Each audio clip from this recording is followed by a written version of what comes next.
तो जैसे कि गाइस आप लोगों ने लास्ट एपिसोड के अंदर देख लिया था, लू फेंग था उसने फूड किंगडम के तीनों रूलर को मार दिया था। जो लॉर्ड यूशी था यानी कि लॉर्ड ऑफ यू स्टेट, वो लू फेंग को एक एडवाइस देता है कि अभी फूड किंगडम का कोई भी रूलर नहीं है, उसे जल्दी से जल्दी फूड किंगडम के ऊपर कब्जा कर लेना चाहिए। भी फूड किंगडम की टेरिटरी काफी ज्यादा बड़ी है, इसके अंदर इवन वो भी उसकी मदद करेंगे। बट जो लू फेंग होता है वो कहता है अगर मैं तुरंत एक्शन लूंगा मेरी तरफ शक की निगाहें जा सकती है। ये फूड किंगडम के 3 रूलर्स वो आज के दिन ही मारे गए एंड इस वक्त सभी उस गोल्डन मास्क वाले पर्सन को ढूंढ रहे हैं। ऐसे में अगर लू फेंग इस वक्त फूड किंगडम के ऊपर कब्जा करता है, मे भी शक की सुई लू फेंग के ऊपर जा सकती है। इसलिए वो कहता है मुझे एक दिन रुकना चाहिए। एक तरीके की एक रिस्पेक्ट होगी उस मिस्टीरियस पर्सन के लिए जिसने फूड किंगडम के तीनों रूलर्स को मार दिया। यू स्टेट का बुड्ढा कहता है कि मुझे डर है कि एक दिन के अंदर मे भी हो सकता है कि कुछ चेंजेस आ जाए। जो फूड किंगडम है ये काफी ज्यादा बड़ी टेरिटरी है, काफी सारी एशियन गॉड में भी हो सकता है कि अपना दबदबा बनाने के लिए आ जाए। लू फेंग कहता है तुम्हें ज्यादा चिंता करने की कोई जरूरत नहीं है। टोटल फूड किंगडम काफी ज्यादा बड़ी टेरिटरी है, एक दिन में इतनी बड़ी टेरिटरी के ऊपर कब्जा करना इतना आसान काम नहीं होगा। लू फेंग काफी ज्यादा कॉन्फिडेंट एंड साथ ही साथ काफी ज्यादा पेशेंट भी था। टोटल वही था जिसने फूड किंगडम के उन तीनों रूलर्स को मारा था। ऑफ कोर्स लू फेंग को ऐसा लग रहा था कि जो यांगफे एशियन कंट्री है एंड साथ ही साथ थंडर एशियन कंट्री है, के अंदर काफी बड़े बड़े नवाब एंड काफी ज्यादा बड़े बड़े जासूस भरे पड़े हैं। मे बी उन्हें अभी तक पता चल चुका होगा, कम से कम उन्हें लू फेंग के ऊपर शक तो हो ही चुका होगा। लू फेंग को पता था आज नहीं तो कल वो एक्सपोज जरूर होने वाला है। स्टिल वो इतनी जल्दी एक्सपोज तो नहीं होना चाहता था। और वैसे भी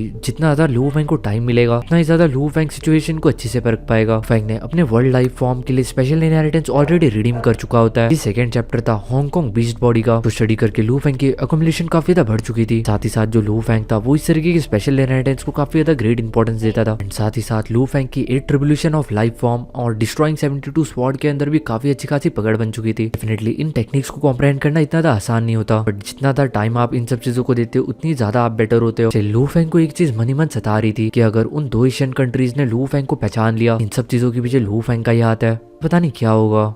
फेंग अपने स्टार टावर का इस्तेमाल कर रहा था, के मदद से वो डाओ हे सेक्ट एंड हुआंग सिटी के अंदर पूरी तरीके से अपना नजर बनाए रखा था। छोटी से छोटी चीज के ऊपर लू फेंग ने काफी अच्छी नजर बना के रखी थी। इस वक्त लू फेंग अपने स्टार टावर का इस्तेमाल इसलिए कर रहा था क्योंकि वो जानता था बिना स्टार टावर के वो एक एम्परर के साथ कम्पीट नहीं कर सकता। एम्परर्स अब भी काफी ज्यादा पावरफुल है, उनके पास ऐसे ट्रेजर्स होते हैं जो कि गॉड किंग लेवल को सरपास कर देते हैं। स्टिल लू फेंग कहीं ना कहीं अपने मन के अंदर स्टार टावर को काफी ज्यादा मिस्टीरियस मानता था। और वैसे भी अगर अभी उसके ऊपर किसी एम्परर ने हमला कर दिया, उसने ऑलरेडी अपने आप को पूरी तरीके से एक्सपोज होने के लिए प्रिपेयर करके रखा था। लू फेंग जितना ज्यादा स्टार टावर के बारे में जान रहा था उतनी ज्यादा वो उसकी टेरिफाइंग पावर्स के बारे में भी जान रहा था। सीन शिफ्ट होता है एंड हम लोग को थंडर एशियन किंगडम देखने के लिए मिलता है। एक एशियंट हॉल के अंदर 3 लोग बैठे हुए थे, इनमें से एक सिल्वर मून गॉड था। उसने यहाँ पे बाकी के 2 फिगर्स को कुछ बात करने के लिए बुलाया था। जो 2 फिगर्स थे वो थोड़े से कंफ्यूज थे। सिल्वर मून गॉड कहता है कि ऑलरेडी तुमने सुना होगा फूड किंगडम के 3 रूलर्स ऑलरेडी मारे जा चुके हैं एंड उनके पीछे एक काफी ज्यादा स्ट्रॉन्ग मैन है जिसने गोल्डन कलर का मास्क पहन के रखा था एंड वो एक्सट्रीमली पावरफुल है। सबका कहना है कि अगर मोनार्क लेवल के नीचे अगर उसे कोई भी पर्सन मिलता है डेफिनेटली वो मारा जाएगा, वो उसकी स्ट्रेंथ को रेजिस्ट नहीं कर सकता। 2 लोग भी काफी अच्छी तरीके से उस गोल्डन मास्क वाले पर्सन के बारे में जानते थे क्योंकि इन सभी लोगों ने रिसेंट इंटेलिजेंस को खरीद के रखा था। सिल्वर मून गॉड कहता है कि वो जो स्ट्रॉन्ग मैन है वो काफी ज्यादा पावरफुल है, डेफिनेटली हम उसे रेजिस्ट नहीं कर सकते। लेकिन इस वक्त जो फूड किंगडम है वो पूरी तरीके से ओनरलेस है, ये एक सूटेबल अपॉर्चुनिटी है कि हम उसे ऑक्युपाई कर सके। सिल्वर मून गॉड कहता है कि जब मैंने थंडर एशियन किंगडम को ज्वाइन किया था तो मैंने सोचा था कि सब कुछ काफी ज्यादा बढ़िया चलेगा। काफी ज्यादा लंबे टाइम से थंडर एशियन किंगडम को सर्व कर रहा हूँ। थॉट मैंने पूरी तरीके से तो उसे ज्वाइन नहीं किया था, लेकिन मैंने जब से ज्वाइन किया मैंने काफी ज्यादा मेहनत किया है। लोग मुझे काफी सारे ऐसे टास्क देते हैं जो कि करने के लिए काफी ज्यादा मुश्किल होता है। वन थॉट जो मेरी बॉडी है वो भी उन पागलों के द्वारा काफी बार डिवॉर की गई है। यहाँ पे लिटरली मॉन्स्टर्स रहते हैं, वो भी मोनार्क लेवल के मॉन्स्टर्स जो कि पूरी तरीके से आउट ऑफ कंट्रोल होता है। वो अपनी कल्टिवेशन से जागते तो वो ऑलरेडी मॉन्स्टर बन चुके होते हैं। इसलिए सारे के सारे जो रॉयल डिवाइन किंग्स होते हैं वो सारे के सारे छुप जाते हैं। वो अपने सबऑर्डिनेट्स को आगे भेज देते हैं इनको कंट्रोल करने के लिए। सबऑर्डिनेट्स के नाम पे मैं ही था उनके पास। इस चीज के बारे में गाइस आप लोग भली भांति जानते होंगे। थंडर एशियन किंगडम के लोग हैं वो हुनियान ब्लड लाइन को पूरी जी जान से प्रैक्टिस करते हैं, तो इसलिए डेफिनेटली इन लोगों के जो ब्लड्स होते हैं वो पूरी तरीके से पोल्यूटेड रहता है। एंड यही रीजन है कि ये टाइम के ऊपर अपना कंट्रोल भी खो देता है। इनके कंट्रोल खोने के कारण ये अपने आसपास के लोगों को भी मार देता है कई बार। इसी प्रोसेस के अंदर सिल्वर मून गॉड इन लोगों के हत्थे काफी बार चढ़ चुका है। वन थॉट उसके पास काफी ज्यादा टाइम होता है कि वो अपने रिकॉग्निशन वाली टेक्निक को इस्तेमाल कर सके। स्टिल उसे वापस से अपने बॉडी को रिबिल्ड करना पड़ता है। सिल्वर मून गॉड कहता है मैंने डिसाइड कर लिया है कि मैं फूड किंगडम के ऊपर राज करूंगा, फूड किंगडम के ऊपर कब्जा कर लूंगा और उसके बाद एशियन थंडर किंगडम को छोड़ दूंगा। उसके बाद मैं पूरी तरीके से फ्री रहूंगा क्योंकि मेरे पास तुम दोनों भी हो मेरा साथ देने के लिए। मेरे दोस्त जो कि ऑलरेडी क्लोन्स बनाने में काफी ज्यादा अच्छे हो, तुम दोनों को 2 चॉ स्टेट दूंगा। तो दोनों पावरफुल पर्सन होते हैं वो एक दूसरे की तरफ देखते हैं। लोग काफी अच्छी तरीके से जानते थे कि ये जो सिल्वर मून गॉड है ये काफी ज्यादा पावरफुल है कि ये थंडर एशियन किंगडम के अंदर भी आउट ऑफ कंट्रोल उन मोनार्क्स को संभालता था, कि उसकी स्ट्रेंथ को दर्शाता है कि जब वो एक मोनार्क लेवल के वॉरियर को कंट्रोल कर सकता है डेफिनेटली काफी ज्यादा पावरफुल है। स्ट्रेंथ वाइज देखा जाए तो ये टियांगकुंग एशियन गॉड जितना ही पावरफुल पावरफुल है। अगर वाइटिलिटी की बात की जाए तो ये उससे कई गुना ज्यादा पावरफुल है कि ये अपने जान को बचाने में काफी ज्यादा सक्षम है। इसके पास काफी सारे अच्छे लाइफ सेविंग मेथड्स भी है। ऑफ कोर्स जब ये डेली जिंदगी और मौत के साथ खेल रहा हो तो इसका एक्सपीरियंस काफी रिच होगा। भाई वो जो दो पावरफुल लोग होते हैं वो सिल्वर मून गॉड किंग से कहता है तो हम ये कदम कब उठाने वाले हैं। सिल्वर मून गॉड कहता है आज का दिन पूरा होगा वैसे हम अगले दिन अटैक कर देंगे। यानी कि गाइस ये वही दिन है जिस दिन लू फैंग भी अपना दबदबा बनाने वाला है। डेफिनेटली इन लोगों के बीच में ब्रॉल जरूर होगी। कुछ भी हो जाए इन्हें एक दिन तो रुकना ही पड़ेगा ताकि वो उस मिस्टीरियस पावरफुल मैन को रिस्पेक्ट दे सके। वैसे भी अभी जो फूड कंट्री है वो विदाउट एनी मास्टर है एंड फूड कंट्री के अंदर कुल मिला के 135 चॉ स्टेट्स है कि काफी ज्यादा लार्ज है। रिलेटिवली सेकंड रेट कंट्रीज के अंदर इतनी ज्यादा बड़ी टेरिटरी नहीं होती। इसने डेफिनेटली काफी सारे ओवरलॉर्ड्स को अपनी तरफ अट्रैक्ट किया है। बात बीत चुकी थी। फाइनली हम लोगों को सुबह का सूरज देखने के लिए मिलता है। किंग कैपिटल होता है उसके अंदर काफी ज्यादा खलबली सी बची थी कि किंग कैपिटल के जितने भी प्रैक्टिशनर्स थे उन सारे लोगों को इन्फॉर्म कर लिया गया था कि जो 3 रूलर्स है वो ऑलरेडी मारे जा चुके हैं। नेचुरली पता था कि अभी एक बड़ी फाइट होने वाली है। ये जो किंग कैपिटल है ये भी फूड कंट्री के अंदर ही आता है। शायद इन लोगों को काफी ज्यादा डर लग रहा था कि जब ये कॉन्फ्रंटेशन होगा कि काफी सारे रूलर्स यहाँ पे लड़ाई करने के लिए आएंगे। डेफिनेटली उनकी लड़ाई से एक छोटी सी चिंगारी भी इनके पूरे के पूरे कैपिटल को खत्म कर सकती है। बाकी यहाँ पे जितने भी लोग थे वो काफी ज्यादा नर्वस से फील कर रहे थे। वो कुछ कर भी नहीं सकते थे। काफी सारे प्रैक्टिशनर्स इस रॉयल कैपिटल से निकल भी चुके थे। अभी हम लोग को एक एक्सट्रीमली ह्यूज फिगर देखने के लिए मिलता है रॉयल कैपिटल के ऊपर। देखिए पूरे बॉडी के ऊपर व्हाइट कलर के हेयर्स देखने के लिए मिल सकते थे। ऑलमोस्ट उतना ही बड़ा था जितना बड़ा लॉर्ड ऑफ टियांगकुंग था। मुझे सही में समझ नहीं आता कि ये सारे के सारे गॉड्स किसी जानवर जैसे क्यों दिखते हैं। इवन डॉट लू फैंग भी अभी जानवर ही बन चुका है और लुक वाइज देखा जाए तो।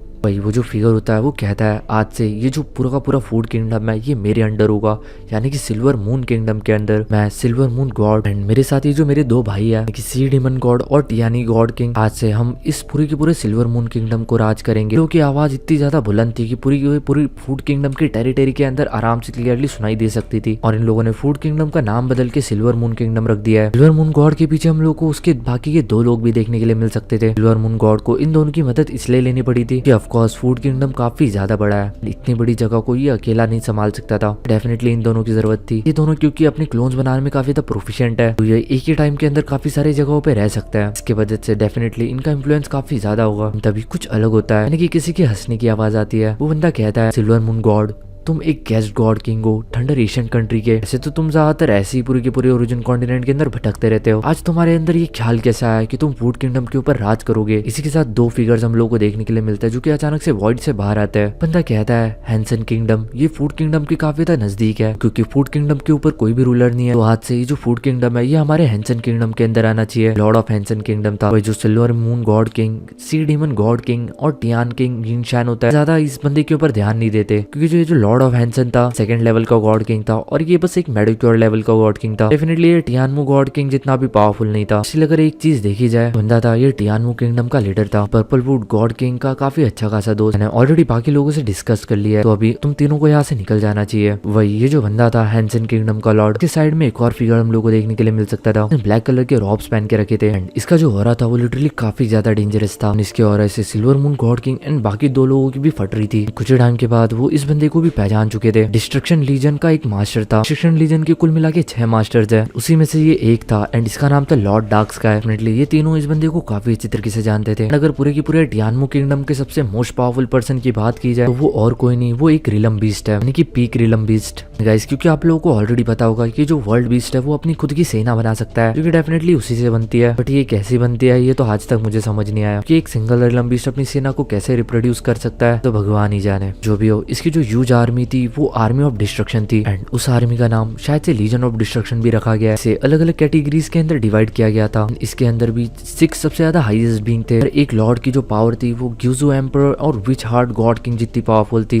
अगर सिंपल शब्दों के अंदर बताऊं तो एक आर्मी है जिसे कहा जाता है लीजन ऑफ डिस्ट्रक्शन और ये एक वर्ल्ड बीस्ट आर्मी है। इसके अंदर कुल मिला के 6 लॉर्ड्स है। हर एक लॉर्ड की पावर लगभग गुजो एम्परर जितनी है। 6 लॉर्ड के साथ इसके अंदर 18 जनरल्स एंड 36 कमांडर्स भी है। इनके लीजन आर्मी का सबसे ज्यादा वीकेस्ट कमांडर भी देखा जाए तो वो ऑलरेडी फर्स्ट लेवल के गॉड किंग लेवल के एक्सट्रीम हाई लेवल तक है। जो लॉर्ड डार्क स्काई है ये डेफिनेटली उनका लॉर्ड है यानी कि उन 6 लॉर्ड्स में से डेफिनेटली ये कोई ऐसा बंदा नहीं जिससे ये लोग पंगे ले सकते हैं। वैसे भी अगर बाकी के 5 लॉर्ड्स भी आ गए लोगों का भाग पाना मुश्किल ही नहीं नामुमकिन हो जाएगा। बाकी 2 लोगों की तो फट चुकी थी लेकिन जो सिल्वर मून गॉड था वो मन ही मन सोच रहा था वो यहाँ से ऐसे कैसे जा सकता है। ऑफकोर्स उसने थंडर एशियन किंगडम के अंदर काफी ज्यादा संख्या लोगों को हैंडल किया है तो बस लॉर्ड ऑफ डिस्ट्रक्शन से कैसे डर के भाग सकता है। वैसे भी जो हैंसन किंगडम का लॉर्ड है इतना पावरफुल नहीं है तो वो डेफिनेटली भी बीच में ज्यादा उंगली भी नहीं कर सकता। तो कुल मिला के इन्हें बस इस लीजन डिस्ट्रक्शन के गॉड को हराना है। इसे देखा जाए तो इस जगह के ऊपर लू फैंग अपना दबदबा बनाने वाला था, बट किसने सोचा था कि एक ही दिन के अंदर ऑलरेडी यहाँ पे इतने सारे लोग आ जाएंगे इस चीज के लिए लड़ने के लिए, क्योंकि जो लू फैंग था वो भी अपना मन बना चुका था। तो डेफिनेटली इस भसड़ के अंदर लू फैंग भी अपना योगदान देने वाला है। अगले ही सेकंड के अंदर वॉइड फटता है एंड हम लोगों को 5 लू फैंग देखने के लिए मिल सकते थे। ये सारे के सारे लू फैंग के क्लोन्स थे, यानी कि जो उसकी वर्ल्ड लाइफ फॉर्म थी, हर एक क्लोन के अंदर 30% का एनर्जी रिजर्व था परफेक्ट डिवाइन बॉडी के कंपैरिजन के अंदर, जो ऑलरेडी काफी ज्यादा टेरिफाइंग था। एंड लू फैंग की जो विल थी वो ऑलरेडी गॉड किंग लेवल की अल्टीमेट लेवल के ऊपर थी। उसका सोल फाउंडेशन भी काफी ज्यादा स्ट्रॉन्ग था। अगर कुल मिला के देखा जाए तो लू फैंग का हर एक क्लोन इतना ज्यादा पोटेंशियल रखता है कि वो उसकी रियल बॉडी का लगभग 50 to 60% स्ट्रेंथ यूज कर सके। एंड अगर इससे ज्यादा स्ट्रेंथ यूज करना होगा तो डेफिनेटली कॉमन सी बात है, लू फैंग अपने क्लोन्स को मर्ज कर सकता है। एंड इवन थॉट उसके पास स्टार टावर भी है, तो मुझे नहीं लगता कि उसे इन सब चीजों की जरूरत पड़ेगी, उसके क्लोन्स ही काफी है। एक और चीज, लू फैंग के हर एक क्लोन के अंदर लगभग 50 से 60 चॉ स्टेट है, क्योंकि वो अपने अंदर होल्ड करके रखता है। जो लू फैंग का ट्रू फॉर्म है, यानी कि वर्ल्ड लाइफ फॉर्म के अंदर लू फैंग ने एक लोटस सीड प्लांट की थी, ऑलरेडी ग्रो अप हो चुकी है। एंड लू फैंग ऑलरेडी पूरी की पूरी फूड किंगडम के 300 से ज्यादा चॉ स्टेट्स के ऊपर अपना दबदबा बना चुका है, कि एक तरीके से ये पूरा का पूरा फूड किंगडम ही लू फैंग के अंडर में ऑलरेडी आ चुका है। लू फैंग ने पूरी की पूरी फूड किंगडम को ऑलरेडी एनवेलप कर चुका है। लू फैंग के यहाँ पे आते इन सभी लोगों की फटके 1000 हो जाती है, क्योंकि सब लोग अपने ऊपर काफी ज्यादा टेरिफाइंग प्रेशर महसूस कर सकते थे। लू फैंग कहता है, मैं लू हे गॉड किंग हूँ एंड आज से शिगाओ यानी कि फूड किंगडम ये मेरे डाओ सेक्ट के लीडरशिप के अंदर रहेगा। इसके बाद लू फैंग उन 5 की तरफ देखता है एंड कहता है,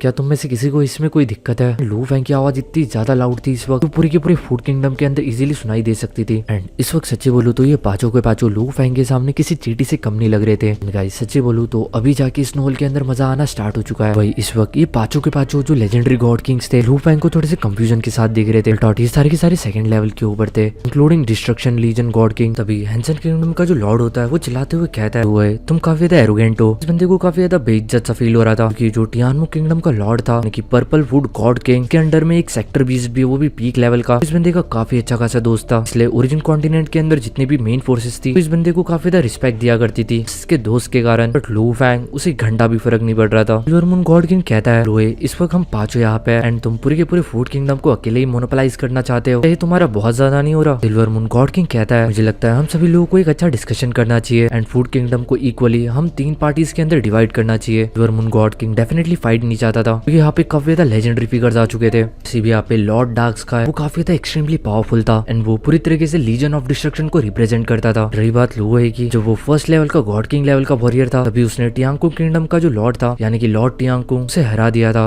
एंड अभी जब वो सेकंड लेवल के ऊपर पहुंच चुका है, वो ऑलरेडी काफी ज्यादा अनप्रेडिक्टेबल एंड काफी ज्यादा टेरिफाइंग है। जो सिल्वर मून गॉड किंग होता है वो कहता है कि Hanson kingdom and Dao sect, ये दोनों के दोनों क्योंकि नेबरिंग कंट्रीज है फूड किंगडम के, एंड क्योंकि दोनों के पास बस एक ही सेकंड लेवल का गॉड किंग लेवल का वॉरियर है, तो इन दोनों को 30 नेबरिंग चॉ स्टेट्स दिए जाएंगे। बचे हुए जितने भी चॉ स्टेट्स है वो हमारे इसमें आएंगे, क्योंकि हमारी कंट्री के अंदर कुल मिला के 3 गॉड किंग लेवल के वॉरियर्स है, जो कि सेकंड लेवल के ऊपर है। जो हैंसन किंगडम का लॉर्ड होता है वो हंसते हुए कहता है, क्या मजाक कर रहे हो? मैं और लुई हम दोनों बस 30 चॉ स्टेट्स रखेंगे, तुम टोटल 75 चॉ स्टेट्स को ऑक्युपाई करने का सपना देख रहे हो। जो गॉड किंग टियानी होता है वो कहता है, हैंसन कंट्री है वो एक सेकंड रेट की कंट्री है, अगर उन्हें इस बार कुछ चॉ स्टेट मिलता है तो ये उन लोगों के लिए शायद से काफी होगा। लेकिन लॉर्ड हैंसन कहता है, मुझे एटलीस्ट 50 चॉ स्टेट चाहिए। एंड ये लोग आपस में डिवीजन कर ही रहे थे, तभी जो लू फैंग होता है वो कहता है, तुम सब क्या बकवास कर रहे हो? ये पूरा का पूरा फूड किंगडम मेरा है, ये मेरे डाओ साइड से बिलोंग करता है, अभी कोई भी नेगोशिएशन नहीं होगा, पतली गली नाप के निकल लो। जो silver moon god king and Hanson kingdom का लॉर्ड था, जो कि ऑलरेडी नेगोशिएट करना स्टार्ट कर चुके थे, दोनों के दोनों काफी ज्यादा शौक के साथ लू फैंग की तरफ देखते हैं। फैंग कहता है, अगर तुम्हें कोई दिक्कत है तो हम स्ट्रेंथ के बेसिस के ऊपर डिसाइड कर सकते हैं, तुम अपने जितने दोस्त बुलाना चाहो, जितने बंदे बुलाना चाहो तुम बुला सकते हो, वैसे भी तुम्हारे हर एक दोस्त के लिए मेरा एक क्लोन ही काफी होगा। लिटरली इस वक्त जो लू फैंग के डायलॉग है वो पूरी तरीके से एकदम से दिल छू जा रहा है। Silver moon god king and Hanson kingdom ये दोनों के दोनों काफी ज्यादा गुस्सा हो चुके थे। ये जो लू फैंग था वो पूरा का पूरा फूड किंगडम अकेला चाहता था। लू फैंग कहता है, मैं तुम लोगों को 10 सेकंड देता हूँ, अगर तुम यहाँ से पतली गली नाप के निकल गए, वरना तुम में से कोई भी यहाँ से नहीं जा पाएगा। ऐसे देखा जाए तो लू फैंग के साइड में भी 5 बंदे थे एंड देखा जाए तो वो 5 के 5 लू फैंग ही थे, यानी कि वो सारे के सारे लू फैंग के क्लोन्स थे।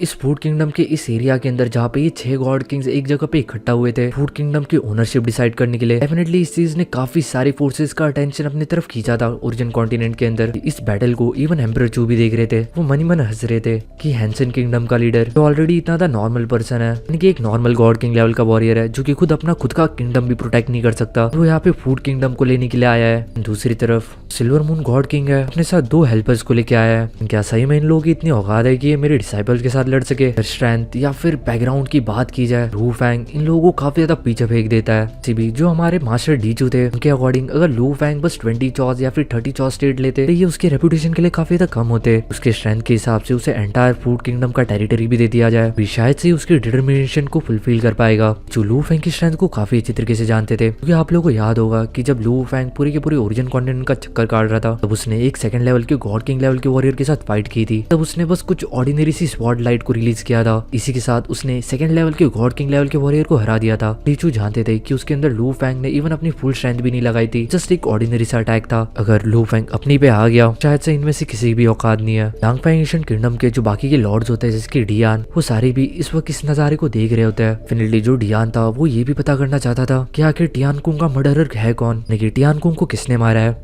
ये इस बंदे को काफी ज्यादा बेइज्जत सा फील हो रहा था। फिर टियांग कुंग सबसे ज्यादा इस बंदे को फॉलो किया करता था एंड ये चीज ओरिजिन कॉन्टिनेंट के अंदर सभी लोग जानते थे। उसके बाद भी टियांग कुंग को काफी ज्यादा बेरहमी से मार दिया गया। इवन थॉट उसके बाकी के 2 सपोर्टर्स को भी मार दिया गया। ये डियान के लिए एक बेइज्जती थी। फाइनली वो जानता था कि उसे किसने मारा है, कि उस गोल्डन मास्क वाले पर्सन ने। बट वो गोल्डन मास्क वाला पर्सन था कौन? जो भी पर्सन था, लेकिन इससे डियान को काफी ज्यादा टेरिफाइंग सा ऑरा फील हो रहा था। यानी कि गोल्डन मास्क वाले बंदे को जो डियान था वो काफी ज्यादा मानता था।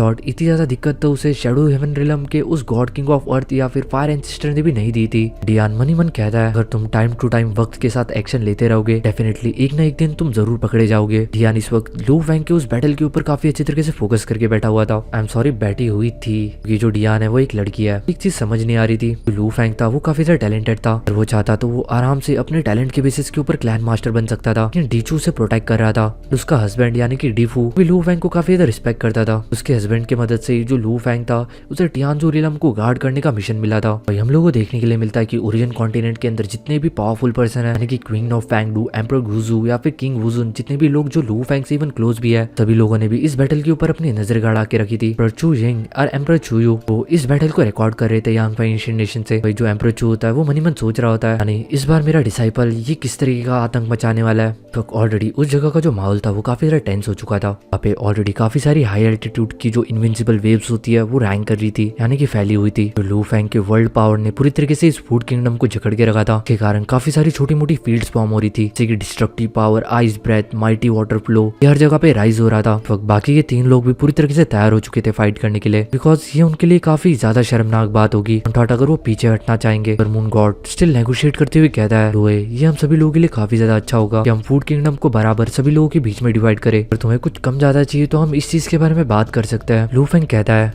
मैंने ऑलरेडी तुम्हें 10 सेकंड का टाइम दिया था, लेकिन लगता है कि तुमने मेरे बातों को काफी ज्यादा हल्के में ले लिया। सी लू फैंग ने अपने हाथों को वेव किया था। लू फैंग के हाथों के अंदर हम लोग को एक स्वॉर्ड देखने के लिए मिल सकती थी जो कि ब्लू रेडियंस के साथ काफी ज्यादा तेजी से ग्लो कर रही थी। ग्लो था ये अपने आप में एक ऐसी एनर्जी थी जिसे लू फैंग के इनर वर्ल्ड ने खुद नर्चर किया था। इतना ज्यादा पावरफुल लू फैंग का इनर वर्ल्ड, इतनी ज्यादा पावरफुल इसकी ये स्वॉर्ड लाइट। लू फैंग इस वक्त अपने 100 होल इमॉर्टल लाइट का इस्तेमाल कर रहा था जो ऑलरेडी हायर लेवल के ऊपर कंडेंस हो चुकी थी। लू फैंग 24 फेज लाइफ फॉर्म को पूरी तरीके से कॉम्प्रहेंड कर चुका था। उसके ये जो इनर वर्ल्ड के 5 क्लोन्स थे ऑलरेडी काफी ज्यादा पावरफुल हो चुके थे। बट ये उसकी रियल बॉडी जितने पावरफुल नहीं थे, स्टिल इनके अंदर काफी सारी ऐसी कैरेक्टरिस्टिक्स थी जो कि अल्टीमेट लाइफ फॉर्म वाली हो। मतलब आप इमेजिन कर सकते हो कि ऐसी इमॉर्टल लाइट से खुद लू फैंग ने खुद पैदा किया हो, खुद नर्चर किया हो। इन दोनों के फटके 1000 हो जाती है जब वो लू फैंग की तरफ देखते हैं। लू फैंग के 5 क्लोन्स के हाथों के अंदर स्वॉर्ड लाइट देखने के लिए मिल सकती थी। अगले इंस्टेंट के अंदर जो लू फैंग होता है वो इन लोगों के ऊपर अटैक कर देता है। लू फैंग की स्वॉर्ड लाइट इतनी ज्यादा फास्ट थी कि इवन थॉट जब तक ये कुछ सोच पाते तक जो लॉर्ड ऑफ हैंसन था वो ऑलरेडी 2 हिस्सों के अंदर बढ़ चुका था। इन जो लॉर्ड हैंसन था वो ऑलरेडी अपने रिकॉग्निशन करियर को परफॉर्म कर चुका था। इसके कारण टियानमू किंगडम के अंदर ऑलरेडी उसका एक दूसरा अवतार वो जन्म ले चुका था। ये उसकी ट्रू बॉडी नहीं थी।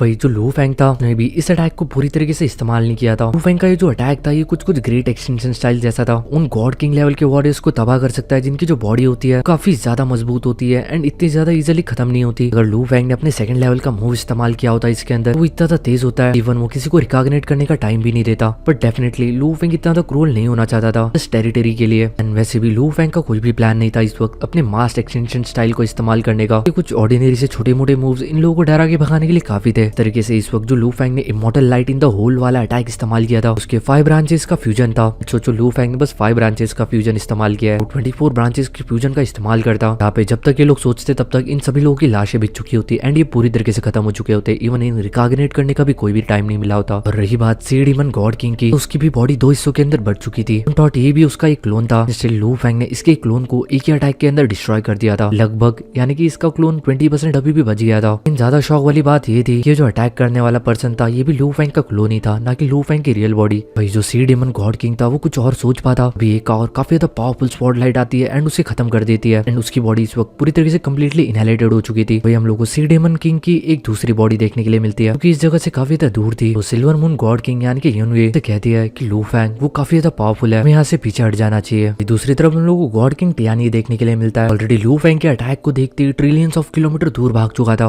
उसके बाद भी जो लू फैंग की लाइट थी ब्लेड की, उसका पीछे नहीं छोड़ रही थी, बार बार आके उसे काटे जा रही थी। एंड वो जैसे तैसे करके उस जगह से डिसअपियर हो जाता है एंड वो ऑलरेडी इस जगह से काफी ज्यादा दूर निकल चुका था। फाइनली वो जो लाइट थी वो भी उसका पीछा करना बंद कर देती है। जो लू फैंग की जो डिवाइन लाइट थी इसकी भी एक सर्टिफाइड रेंज थी, कोई भी पर्सन आसपास की सराउंडिंग से ऑलरेडी काफी ज्यादा दूर निकल चुका हो, ये अपना टारगेट ऑलरेडी खो देती है। ऐसे भी देखा जाए तो जो टियानी गॉड किंग था उसकी भी लगभग 80% बॉडी लू फैंग ने डिस्ट्रॉय कर दी थी। एंशिएंट किंगडम का लॉर्ड, उसका क्लोन ऑलरेडी डिस्ट्रॉय हो चुका था, यानी जैसे तैसे करके यहाँ से एस्केप कर चुका था। जो सिल्वर मून गॉड किंग था एक्चुअल में ये उसकी रियल बॉडी थी, उसकी जो रियल बॉडी थी वो अभी भी उस स्वॉर्ड लाइट से फाइट कर रही थी। स्टिल जो सिल्वर मून गॉड किंग था, जो वुंड्स थे वो धीरे धीरे करके हील भी हो रहे थे काफी ज्यादा तेजी से। जो सिल्वर मून गॉड किंग के साथ एक और पर्सन था, इसका नाम शायद से येन यूई था, उसकी बॉडी टाइम टू टाइम बार बार इरोड हो रही थी। दूसरी तरफ वो जो डार्क स्काई लॉर्ड था, तो इनमें से सबसे ज्यादा खतरनाक लग रहा था। लू फैंग की स्वॉर्ड लाइट ने उसकी बॉडी के बस कुछ स्केल्स को डैमेज किया था, जो कि वापस से रीफॉर्म हो चुके थे। के बाद जो डार्क स्काई लॉर्ड होता है अपने डार्क पावर्स की मदद से इस स्वॉर्ड लाइट को पकड़ने की कोशिश करता है। ये जो स्वॉर्ड लाइट थी काफी ज्यादा तेज थी, चाहे कितनी भी कोशिश कर ले ये उसे नहीं पकड़ पा रहा था। वो स्वॉर्ड लाइट आके दोबारा से उसके बॉडी के ऊपर कट्स लगा रही थी। कुल मिला के यहाँ पे ऑलरेडी आधे लोग खत्म हो चुके थे, यानी कि पहले यहाँ पे 5 लोग थे।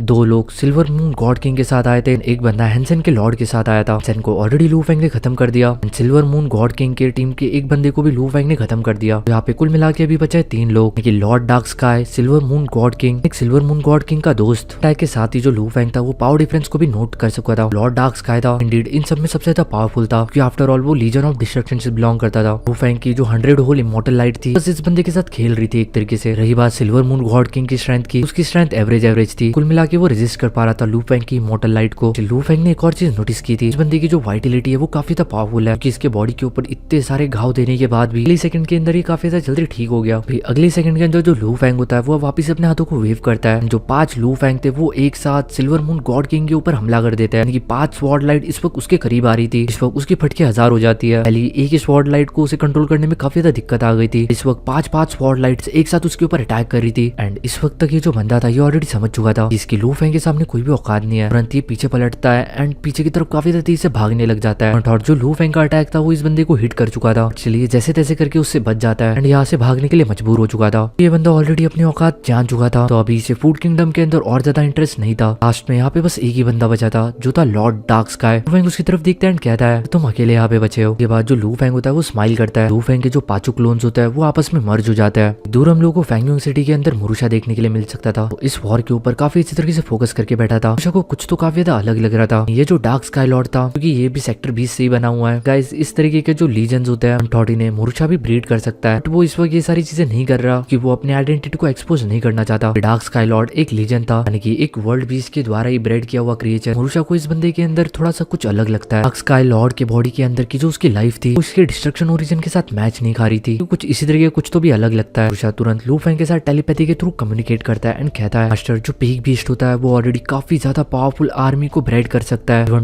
एक पीक लेवल का रिलम बीस्ट ने से ज्यादा पावरफुल वॉरियर को भी ब्रीड कर सकता है। मुरुशा कहता है कि जो लीजन होता है जो कि एक पीक रिलम बीस्ट के द्वारा ब्रीड किया जाता है, उसके बाद सबसे पहले खुद का एक कमांडर होना चाहिए, इसे एम्परर ऑफ डिस्ट्रक्शन भी कहा जाता है। एम्परर ऑफ डिस्ट्रक्शन के अंदर कुल मिला के 18 जनरल्स होते हैं एंड लगभग 6 कमांडर्स होते हैं। ये जो एम्परर ऑफ डिस्ट्रक्शन है ये मोस्ट परफेक्ट अल्टीमेट वॉरियर है। लाइफ सेविंग की बात की जाए तो, अगर फाइटिंग की बात की जाए तो ये इंफीरियर होते हैं उनसे, यानी कि कमजोर होते हैं। लेकिन पता नहीं मुझे फील फीलिंग आ रही है कि ये जो लॉर्ड डार्क स्काई है ये पूरी तरीके से इनकम्प्लीट है। मुझे लगता है कि ये डिस्ट्रक्शन एम्परर है, क्योंकि अगर ये एक डिस्ट्रक्शन एम्परर का पार्ट है तो ये काफी ज्यादा एक्सट्रीमली पावरफुल होगा। वो उसके मास्टर को केयरफुल रहने के लिए कहता है। भाई वो जो रिलम बीस्ट होता है वो लू फैंग की तरफ देखता है। में इसका नाम होता है लॉर्ड एंटेनियन। इन्हें उन 5 गॉड किंग लेवल के वॉरियर से घंटा भी कोई फर्क नहीं पड़ता था। इनको अभी लू फैंग ने हरा दिया, बट इस वक्त लू फैंग की स्ट्रेंथ देख के डेफिनेटली इसे लू फैंग के अंदर काफी ज्यादा इंटरेस्ट आया था। लू फैंग से कहता है तुम्हारे 5 क्लोन एक साथ मेरे ऊपर अटैक कर सकते हैं। जो लू फैंग के 5 क्लोन होते हैं उनमें से एक क्लोन जो कि अचानक से एक्सपेंड होना स्टार्ट हो जाता है, तुरंत वो एक एंडलेस सी के अंदर कन्वर्ट हो जाता है। जो एंडलेस सी होती है ये पूरी तरीके से डार्क स्काई लॉर्ड को अंदर ट्रैप कर लेती है। जैसे ही अगले सेकंड लू फैंग डिस्ट्रॉय कहता है, लॉर्ड एंटेनियन की जो बॉडी होती है वो इरोड होना स्टार्ट हो चुकी थी। लॉर्ड एंटेनियन भी काफी ज्यादा सरप्राइज था। ये जो पानी के वेव्स है जो कि उसे पूरी तरीके से घेर के खड़ी है, जो उसकी बॉडी को धीरे धीरे करके इरोड कर रही है। जो भी मटेरियल है वो सही में काफी ज्यादा टेरिफाइंग है। इसके अंदर एंडलेस वाइटिलिटी है, काफी ज्यादा डिस्ट्रक्टिव पावर है। ये भी एक तरीके का सेक्टर बीस्ट ही था, तो इसके अंदर का जो डिस्ट्रक्शन ओरिजिन था ये इसको काफी ज्यादा अलग लग रहा था। और देखा जाए तो ये भी लू फैंग का सबसे ज्यादा पावरफुल मूव नहीं है। लू फैंग के मोस्ट पावरफुल मूव्स की बात किया जाए उसके अंदर टॉप पे स्टार टावर आता है, सेकंड नंबर पे उसकी ट्रांसेंड लेवल की गॉड किंग की विल आती है, लेवल के ऊपर उसका 24 फेजेस वर्ल्ड लाइफ फॉर्म वाला मूव आता है, उसके बाद उसका मास एक्सटेंशन स्टाइल, लास्ट में अगर देखा जाए तो इमॉर्टल लाइट और ये सारी जो भी अटैक वो कर रहा है ये सारे के सारे नॉर्मल गॉड किंग लेवल के सेकंड लेवल की काफी अच्छे खासे अटैक है। इस वक्त इस बैटल को जितने भी लोग देख रहे होते हैं वो काफी ज्यादा शॉक होते हैं। भरोसा नहीं हो रहा था कि लू फैंग ने लॉर्ड एंटेनियन को लिटरली इंजर्ड कर दिया है। स्टिल जो लू फैंग होता है वो लॉर्ड एंटेनियन की तरफ देखते हुए मनी मन कहता है। मूव्स की बात की जाए तो डेफिनेटली लू फैंग के मूव्स काफी ज्यादा टेरिफाइंग है। अगर फिजिकल बॉडी की बात किया जाए लॉर्ड एंटेनियन की फिजिकल बॉडी सही में काफी ज्यादा स्ट्रॉन्ग है। वही जो एम्परर गुजू था वो भी इस फाइट को देख रहा था एंड वो कहता है ब्रदर लुए का ये जो डोमिन इरोजन है इसने एंटेनियन लॉर्ड को थोड़ा बहुत इंजर्ड तो कर दिया है, लेकिन इस वक्त एम्परर गुजू मनी मन सोच रहे होता है अगर वो इस वक्त लॉर्ड एंटेनियन के जगह पे होते और ये अटैक लू फैंग ने उनके ऊपर किया होता डेफिनेटली काफी ज्यादा इंजर्ड हो जाते। गॉड किंग वुजिन भी काफी ज्यादा शॉक थे लू फैंग की इस टेरिफाइंग फील्ड के कारण। गाइस मैं आप लोगों को एक चीज बता दूं, तो रिलम बीस्ट है ये भी टियानजू का एक पार्ट है, यानी कि एक तरीके से उसके बॉडी का हिस्सा। टियानजू ऑलरेडी लू फैंग की पावर को देख चुका था, तुरंत लू फैंग के एंडलेस रिवर के ऑब्स्टिकल्स को ब्रेक करते हुए काफी ज्यादा तेज से लू फैंग की तरफ आगे बढ़ रहा था। लॉर्ड एंटेनियन होता है वो तुरंत लू फैंग की तरफ एक पंच थ्रो कर देता है। लू फैंग ने भी अपनी स्वॉर्ड लाइट को फेंक दिया था। इन दोनों के बीच में टक्कर होता है, एक बहुत जोर का कोलिजन होता है। इसके थ्रू निकलने वाली जो वेव्स होती है वो चारों तरफ फैल जाती है। डॉट इस कोलिजन की जो वेव्स थी वो फूड किंगडम के कैपिटल तक पहुंच चुकी थी, जहाँ पे ऑर्डिनरी लोग रहते थे। इन लोगों की फटकी 1000 हो चुकी थी क्योंकि उनको उनकी मौत दिख रही थी अपने तरफ से आते हुए। लेकिन तभी हम लोग को देखने के लिए मिलता है तुरंत एक मिल्की वे जैसी पावर की इस पावर को अपने अंदर पूरी तरीके से निगल लेती है, यानी कि इस पावर को उसने एक तरीके से रिस्ट्रेन कर दिया था। रही बात लॉर्ड डार्क स्काई की, उसके पंच के ऊपर जो थोड़े मोटे स्केल्स थे वो टूट चुके थे। वही दूसरी तरफ हम लोग को लू फैंग का हाथ भी देखने के लिए मिल सकता था, इसके अंदर से थोड़ा सा खून आ रहा था। लू फैंग भी थोड़ा सा पीछे फिका चला गया था। इस देख के लू फैंग मनी मन कहता है डेफिनेटली फिजिकल बॉडी के मैटर के अंदर ही जो बंदा है ये लू फैंग से ज्यादा इंपीरियर है। अगर स्किल्स की बात की जाए तो ये बंदा अभी लू फैंग के साथ आराम से फाइट कर पा रहा था। फिर हम लोग को देखने के लिए मिलता है जो लॉर्ड एंटेनियन होता है लू फैंग की तरफ काफी ज्यादा तेजी से बढ़ता है। इसमें अलग अलग टाइम पे अलग अलग नाम ले रहा हूँ तो कंफ्यूज मत होना, ये सारे एक ही पर्सन है। राइटर ने अलग अलग नाम लिखे हुए हैं तो इसलिए मेरे को भी अलग अलग टाइम पे अलग अलग नाम लेने पड़ रहे हैं। तो इस वक्त जो लॉर्ड एंटेनियन था वो काफी ज्यादा तेजी से लू फैंग की तरफ आगे बढ़ रहा था। जो लू फैंग की रिवर थी वो इसके पाव के नीचे से स्लाइड हो रही थी, वजह से ये एक ही जगह के ऊपर भाग रहा था। फैंग कुल मिला के अपनी स्किल्स को इस बंदे के ऊपर ट्राई कर रहा था बार बार। फैंग ने अपने कुछ सीक्रेट पैटर्न्स को भी इस्तेमाल किया था, जैसे life destruction, combination of birth and death. इन सारी स्किल्स को इस्तेमाल करके वो एक चीज समझ चुका था, उसका जो ग्रेट एक्सटेंशन स्टाइल है सही में बहुत ज्यादा तो एक्स्ट्रा ऑर्डिनरी नहीं है, बट स्टिल अगर एक्चुअल कॉम्बैट की बात देखा जाए तो इससे थोड़ा बहुत काम चल सकता है। स्टिल ये इतनी भी ज्यादा पावरफुल नहीं है। रही बात लॉर्ड डार्क स्काई की, वो ओरिजिन ऑफ डिस्ट्रक्शन से बना है। डेफिनेटली ओरिजिन ऑफ डिस्ट्रक्शन उसे फेवर करता है। फैंग अपने अलग अलग मूव्स को इस बंदे के ऊपर ट्राई कर रहा था। कुछ टाइम के अंदर ये लोग ऑलरेडी हंड्रेड्स ऑफ मूव एक दूसरे के साथ एक्सचेंज कर चुके थे। इस काफी ज्यादा पावरफुल कॉम्बिनेशन के अंदर सारे अटैक्स एक दूसरे के साथ एक्सचेंज करने के बाद भी दोनों की जो पावर लेवल थी वो बिल्कुल भी कम नहीं हुई थी। लू फैंग का एनर्जी रिजर्व था वो काफी ज्यादा बड़ा था। इवन जो लॉर्ड एंटेनियन था वो भी समझ चुका था कि लू फैंग काफी ज्यादा टेरिफाइंग है। तो मनी मन कहता है डेफिनेटली मैं लॉर्ड हैंसन की हमेशा मदद नहीं कर सकता उसकी टेरिटरी को गार्ड करने के लिए। रही बात फूड किंगडम की, इवेंचुअली ये शायद से लुए की अमानत है, चाहे जो कुछ भी था। अगर इस वक्त ये यहाँ से जाता है उससे डिस्ट्रक्शन लीजन की बेइज्जती होती। डार्क लॉर्ड स्काई के आंखों के अंदर हम लोगों को कोल्ड ऑरा देखने के लिए मिल सकता था। उसके हाथों के अंदर एक लॉन्ग स्टिक अपीयर होती है, अल्टीमेट वेपन था गॉड किंग लेवल का। बट यानमू किंगडम के अंदर आप ऐसी किसी चीज को ढूंढ रहे हो कि गॉड किंग लेवल के बियॉन्ड हो, ऐसे सीक्रेट ट्रेजर्स काफी ज्यादा मुश्किल होते हैं मिलना। लेकिन वेपन्स एंड सीक्रेट ट्रेजर जो कि ultimate level of God king level के ऊपर हो स्टिल ऑब्टेन किया जा सकता है। भाई इस स्टिक के साथ जो लॉर्ड एंटेनियन होता है वो तुरंत लू फैंग की तरफ एक स्लैश अटैक कर देता है। जो वॉइड होता है वो तुरंत 2 हिस्सों के अंदर फट जाता है। सोर्स वर्ल्ड के अंदर भी गैप क्रिएट हो चुका था, लगभग एक फिंगर फिंगर के बराबर का था। गैप होता है काफी तेजी से लू फैंग की तरफ आगे बढ़ता है। जब तक लू फैंग कुछ रिएक्ट कर पाता तब तक ये अटैक ऑलरेडी उसे हिट कर चुका था। लू फैंग दूर उड़ते हुए जाता है। लू फैंग की बॉडी जगह जगह से टूट फूट जाती है, यानी कि उसकी बॉडी के ऊपर काफी सारी चोटें लग चुकी थी। स्टिल लॉर्ड एंटेनियन काफी ज्यादा शॉक था। उसका इतना था पावरफुल अटैक के बाद भी लू फैंग के क्लोन ने इस अटैक को झेल लिया। पूरे के पूरे ओरिजिन कॉन्टिनेंट के अंदर कितने ही लोग होंगे कि उसके इस अटैक को झेल सकते हैं। देखा जाए तो ये जो लॉर्ड एंटेनियन था बस स्किल्स की डेफिनेटली काफी तक कमी थी, लेकिन इन वेपन्स के साथ ये डेफिनेटली काफी तक खूंखार बन जाता था। हम लोग को डियान देखने के लिए मिलती है कि जब लू फैंग की फिजिकल बॉडी की पावर को देखती हो तो काफी ज्यादा शॉक हो जाती है। लू फैंग फर्स्ट लेवल के गॉड किंग लेवल का वॉरियर था। जो उसकी फिजिकल बॉडी थी वो काफी ज्यादा पावरफुल थी। जब वो ऑलरेडी सेकंड लेवल के ऊपर पहुंच चुका है, पूरी तरीके से लू फैंग को मार पाना लगभग मुश्किल ही नामुमकिन हो चुका है। शायद से पूरी की पूरी ओरिजिन कॉन्टिनेंट के अंदर मुट्ठी भर के लोग होंगे कि लू फैंग को मार सके। अगर डी क्विंग या फिर डीजी की बात की जाए तो लोग लू फैंग को पूरी तरीके से खत्म कर सकते हैं। लू फैंग अपने स्टार टावर का इस्तेमाल ना करे तो यान को इस वक्त काफी ज्यादा गुस्सा आ रहा था कि अगर सही में अगर कोई पर्सन लू फैंग को पूरी तरीके से मारना चाहे तो लू फैंग के सारे क्लोन्स को डिस्ट्रॉय करना पड़ेगा। लू फैंग के इतने सारे क्लोन्स है इतने सारे रीजन के अंदर, उसे मार पाना लिटरली काफी ज्यादा डिफिकल्ट है। डीचू काफी ज्यादा खुश देखने के लिए मिल सकता था कि खुशी तो कंट्रोल नहीं हो रही थी। सोचा नहीं था कि उसका जो डिसाइपल है वो सही में इतना ज्यादा एक्सट्रीमली टैलेंटेड निकलेगा। उसके साथ वो और ज्यादा पावरफुल होता रहेगा। जो एक चीज तो मन समझ चुका था, तो लू फैंग को सही टाइम दिया जाए, एक टाइम आएगा जब वो आराम से एम्परर एंड मोनार्क्स को अपनी मुट्ठी के अंदर कर सके। जो लू फैंग होता है वो लॉर्ड एंटेनियन की तरफ देखता है एंड कहता है, लॉर्ड एंटेनियन मेरे पास भी एक वेपन है, क्या आप उसे ट्राई करना चाहोगे? इस साथ जैसे लू फैंग अपने हाथों को वेव करता है, उसके हाथों के अंदर ब्लड शैडो नाइफ देखने के लिए मिलता है। जैसे कि आप लोगों को पता है कि ब्लड शैडो नाइफ ये एक एम्ब्रियो नाइफ है। ये ऐसा नाइफ है जिसे इस्तेमाल करने वाला पर्सन जितना ज्यादा पावरफुल हो, अटैक्स भी उतने ही ज्यादा पावरफुल होते हैं। लू फैंग अपने इस ब्लड शैडो नाइफ को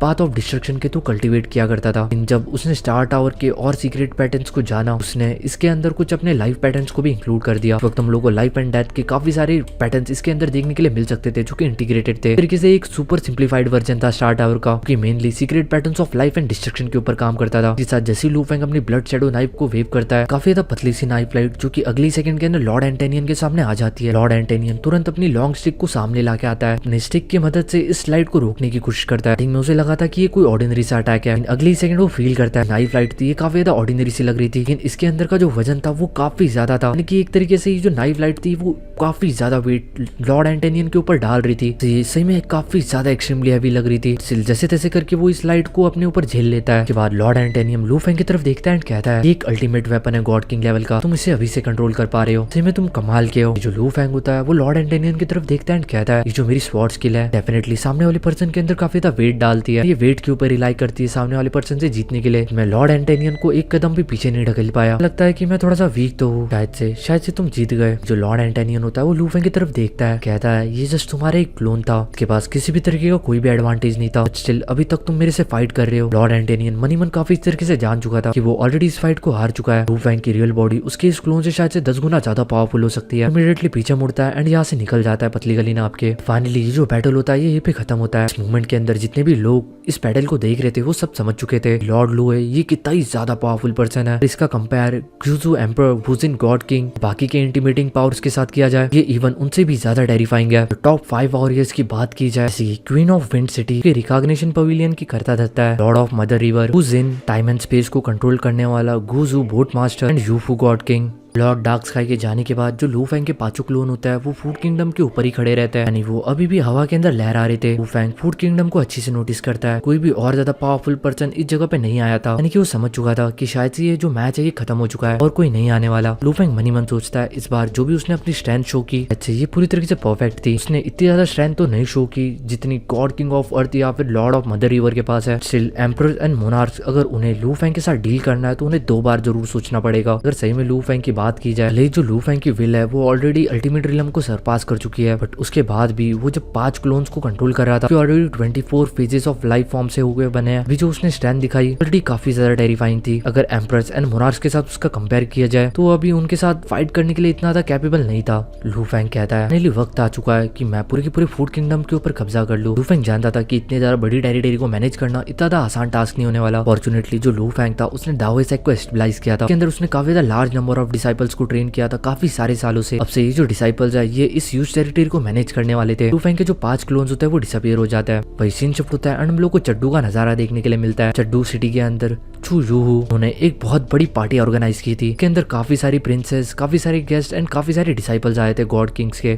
लू फेंग के साइड में बैठ के कहता है तुम मेरे भाई की तरह हो, एंड वो इस वक्त दारू पीते हुए कह रहा था जब मैं पहली बार तुमसे मिला था हुआंग सिटी के अंदर तब तुम बस एक इटर्नल ट्रू गॉड थे, हम दोनों इटर्नल ट्रू गॉड थे, हम दोनों साथ में चू कैपिटल के अंदर आए, यहाँ पे मेरे सबसे पहले गेस्ट गॉड किंग बने। वो दिन था जब मेरी किस्मत पलट गई। ये सारी चीजें सुनने के बाद आसपास के लोग थे डेफिनेटली चू से काफी ज्यादा जलन सा महसूस कर रहे थे, क्योंकि गॉड किंग लू है सही में काफी ज्यादा अमेजिंग पर्सन था। जब ये चौज रिलम के ऊपर था ये ऑलरेडी एब्सोल्यूट नंबर 1 पर्सन था। ये गॉड किंग लेवल के फर्स्ट लेवल के ऊपर आया, पूरी तरीके से इनविंसिबल हो चुका था फर्स्ट रिलम के ऊपर। अभी जब वो सेकंड लेवल के ऊपर है गॉड किंग लेवल के, जस्ट उसके जो क्लोन है डार्क लीजन ऑफ डिस्ट्रक्शन को टक्कर देने के लिए काफी है। सब लोग लू फेंग से काफी ज्यादा जल रहे थे। डेफिनेटली सब लोग काफी ज्यादा एरोगेंट तो थे, लेकिन लू फेंग के सामने इनमें से किसी का भी मुंह नहीं खुल रहा था, क्योंकि वो सब लोग काफी अच्छी तरीके से जानते थे तो लू फेंग है वो बस एक कदम की दूरी के ऊपर है एम्परर एंड मोनार्क से। लेकिन ये जो एक कदम है ये भी काफी ज्यादा मुश्किल है बढ़ना। चूयू कहता है ब्रदर लू है सही में काफी ज्यादा पावरफुल हो। लू फेंग कहता है नहीं मैं भी तुम्हारे तरह ही हूँ। चूयू कहता है नहीं ब्रदर लू है, तो इवन ग्रेट रोड की ब्रांचेस को भी नहीं समझ पाया। मैं अभी भी काफी ज्यादा कंफ्यूजन के अंदर हूँ। अभी जो आसपास के गेस्ट होता है वो चूयू की तारीफ करते हुए कहता है ब्रदर चूयू आप भी काफी ज्यादा पावरफुल हो, आपको बस थोड़े से टाइम की जरूरत है, आप भी फ्यूचर के अंदर गॉड किंग बन जाओगे। यहाँ पे हम लोग को चूइंग भी देखने के लिए मिल सकता था। वही पर्सन था जिसने लू फेंग के ऊपर फेवर किया था, एक गेस्ट गॉड किंग का कोटा देके लू फेंग ने टीचर ओरिजिन के लिए लिया था। इसके मदद से वो लू फेंग के ऊपर एक फेवर बन गया था। डेफिनेटली जितना ज्यादा पावरफुल लू फेंग होगा उतना ही ज्यादा उसका ये फेवर भी पावरफुल होता जाएगा। तो जो चूइंग था वो भी अपने आप को काफी ज्यादा लकी समझ रहा था, उसने उस टाइम लू फेंग को वो गेस्ट गॉड किंग का कोटा दिया। लू फेंग के स्ट्रॉन्ग होने के साथ साथ ही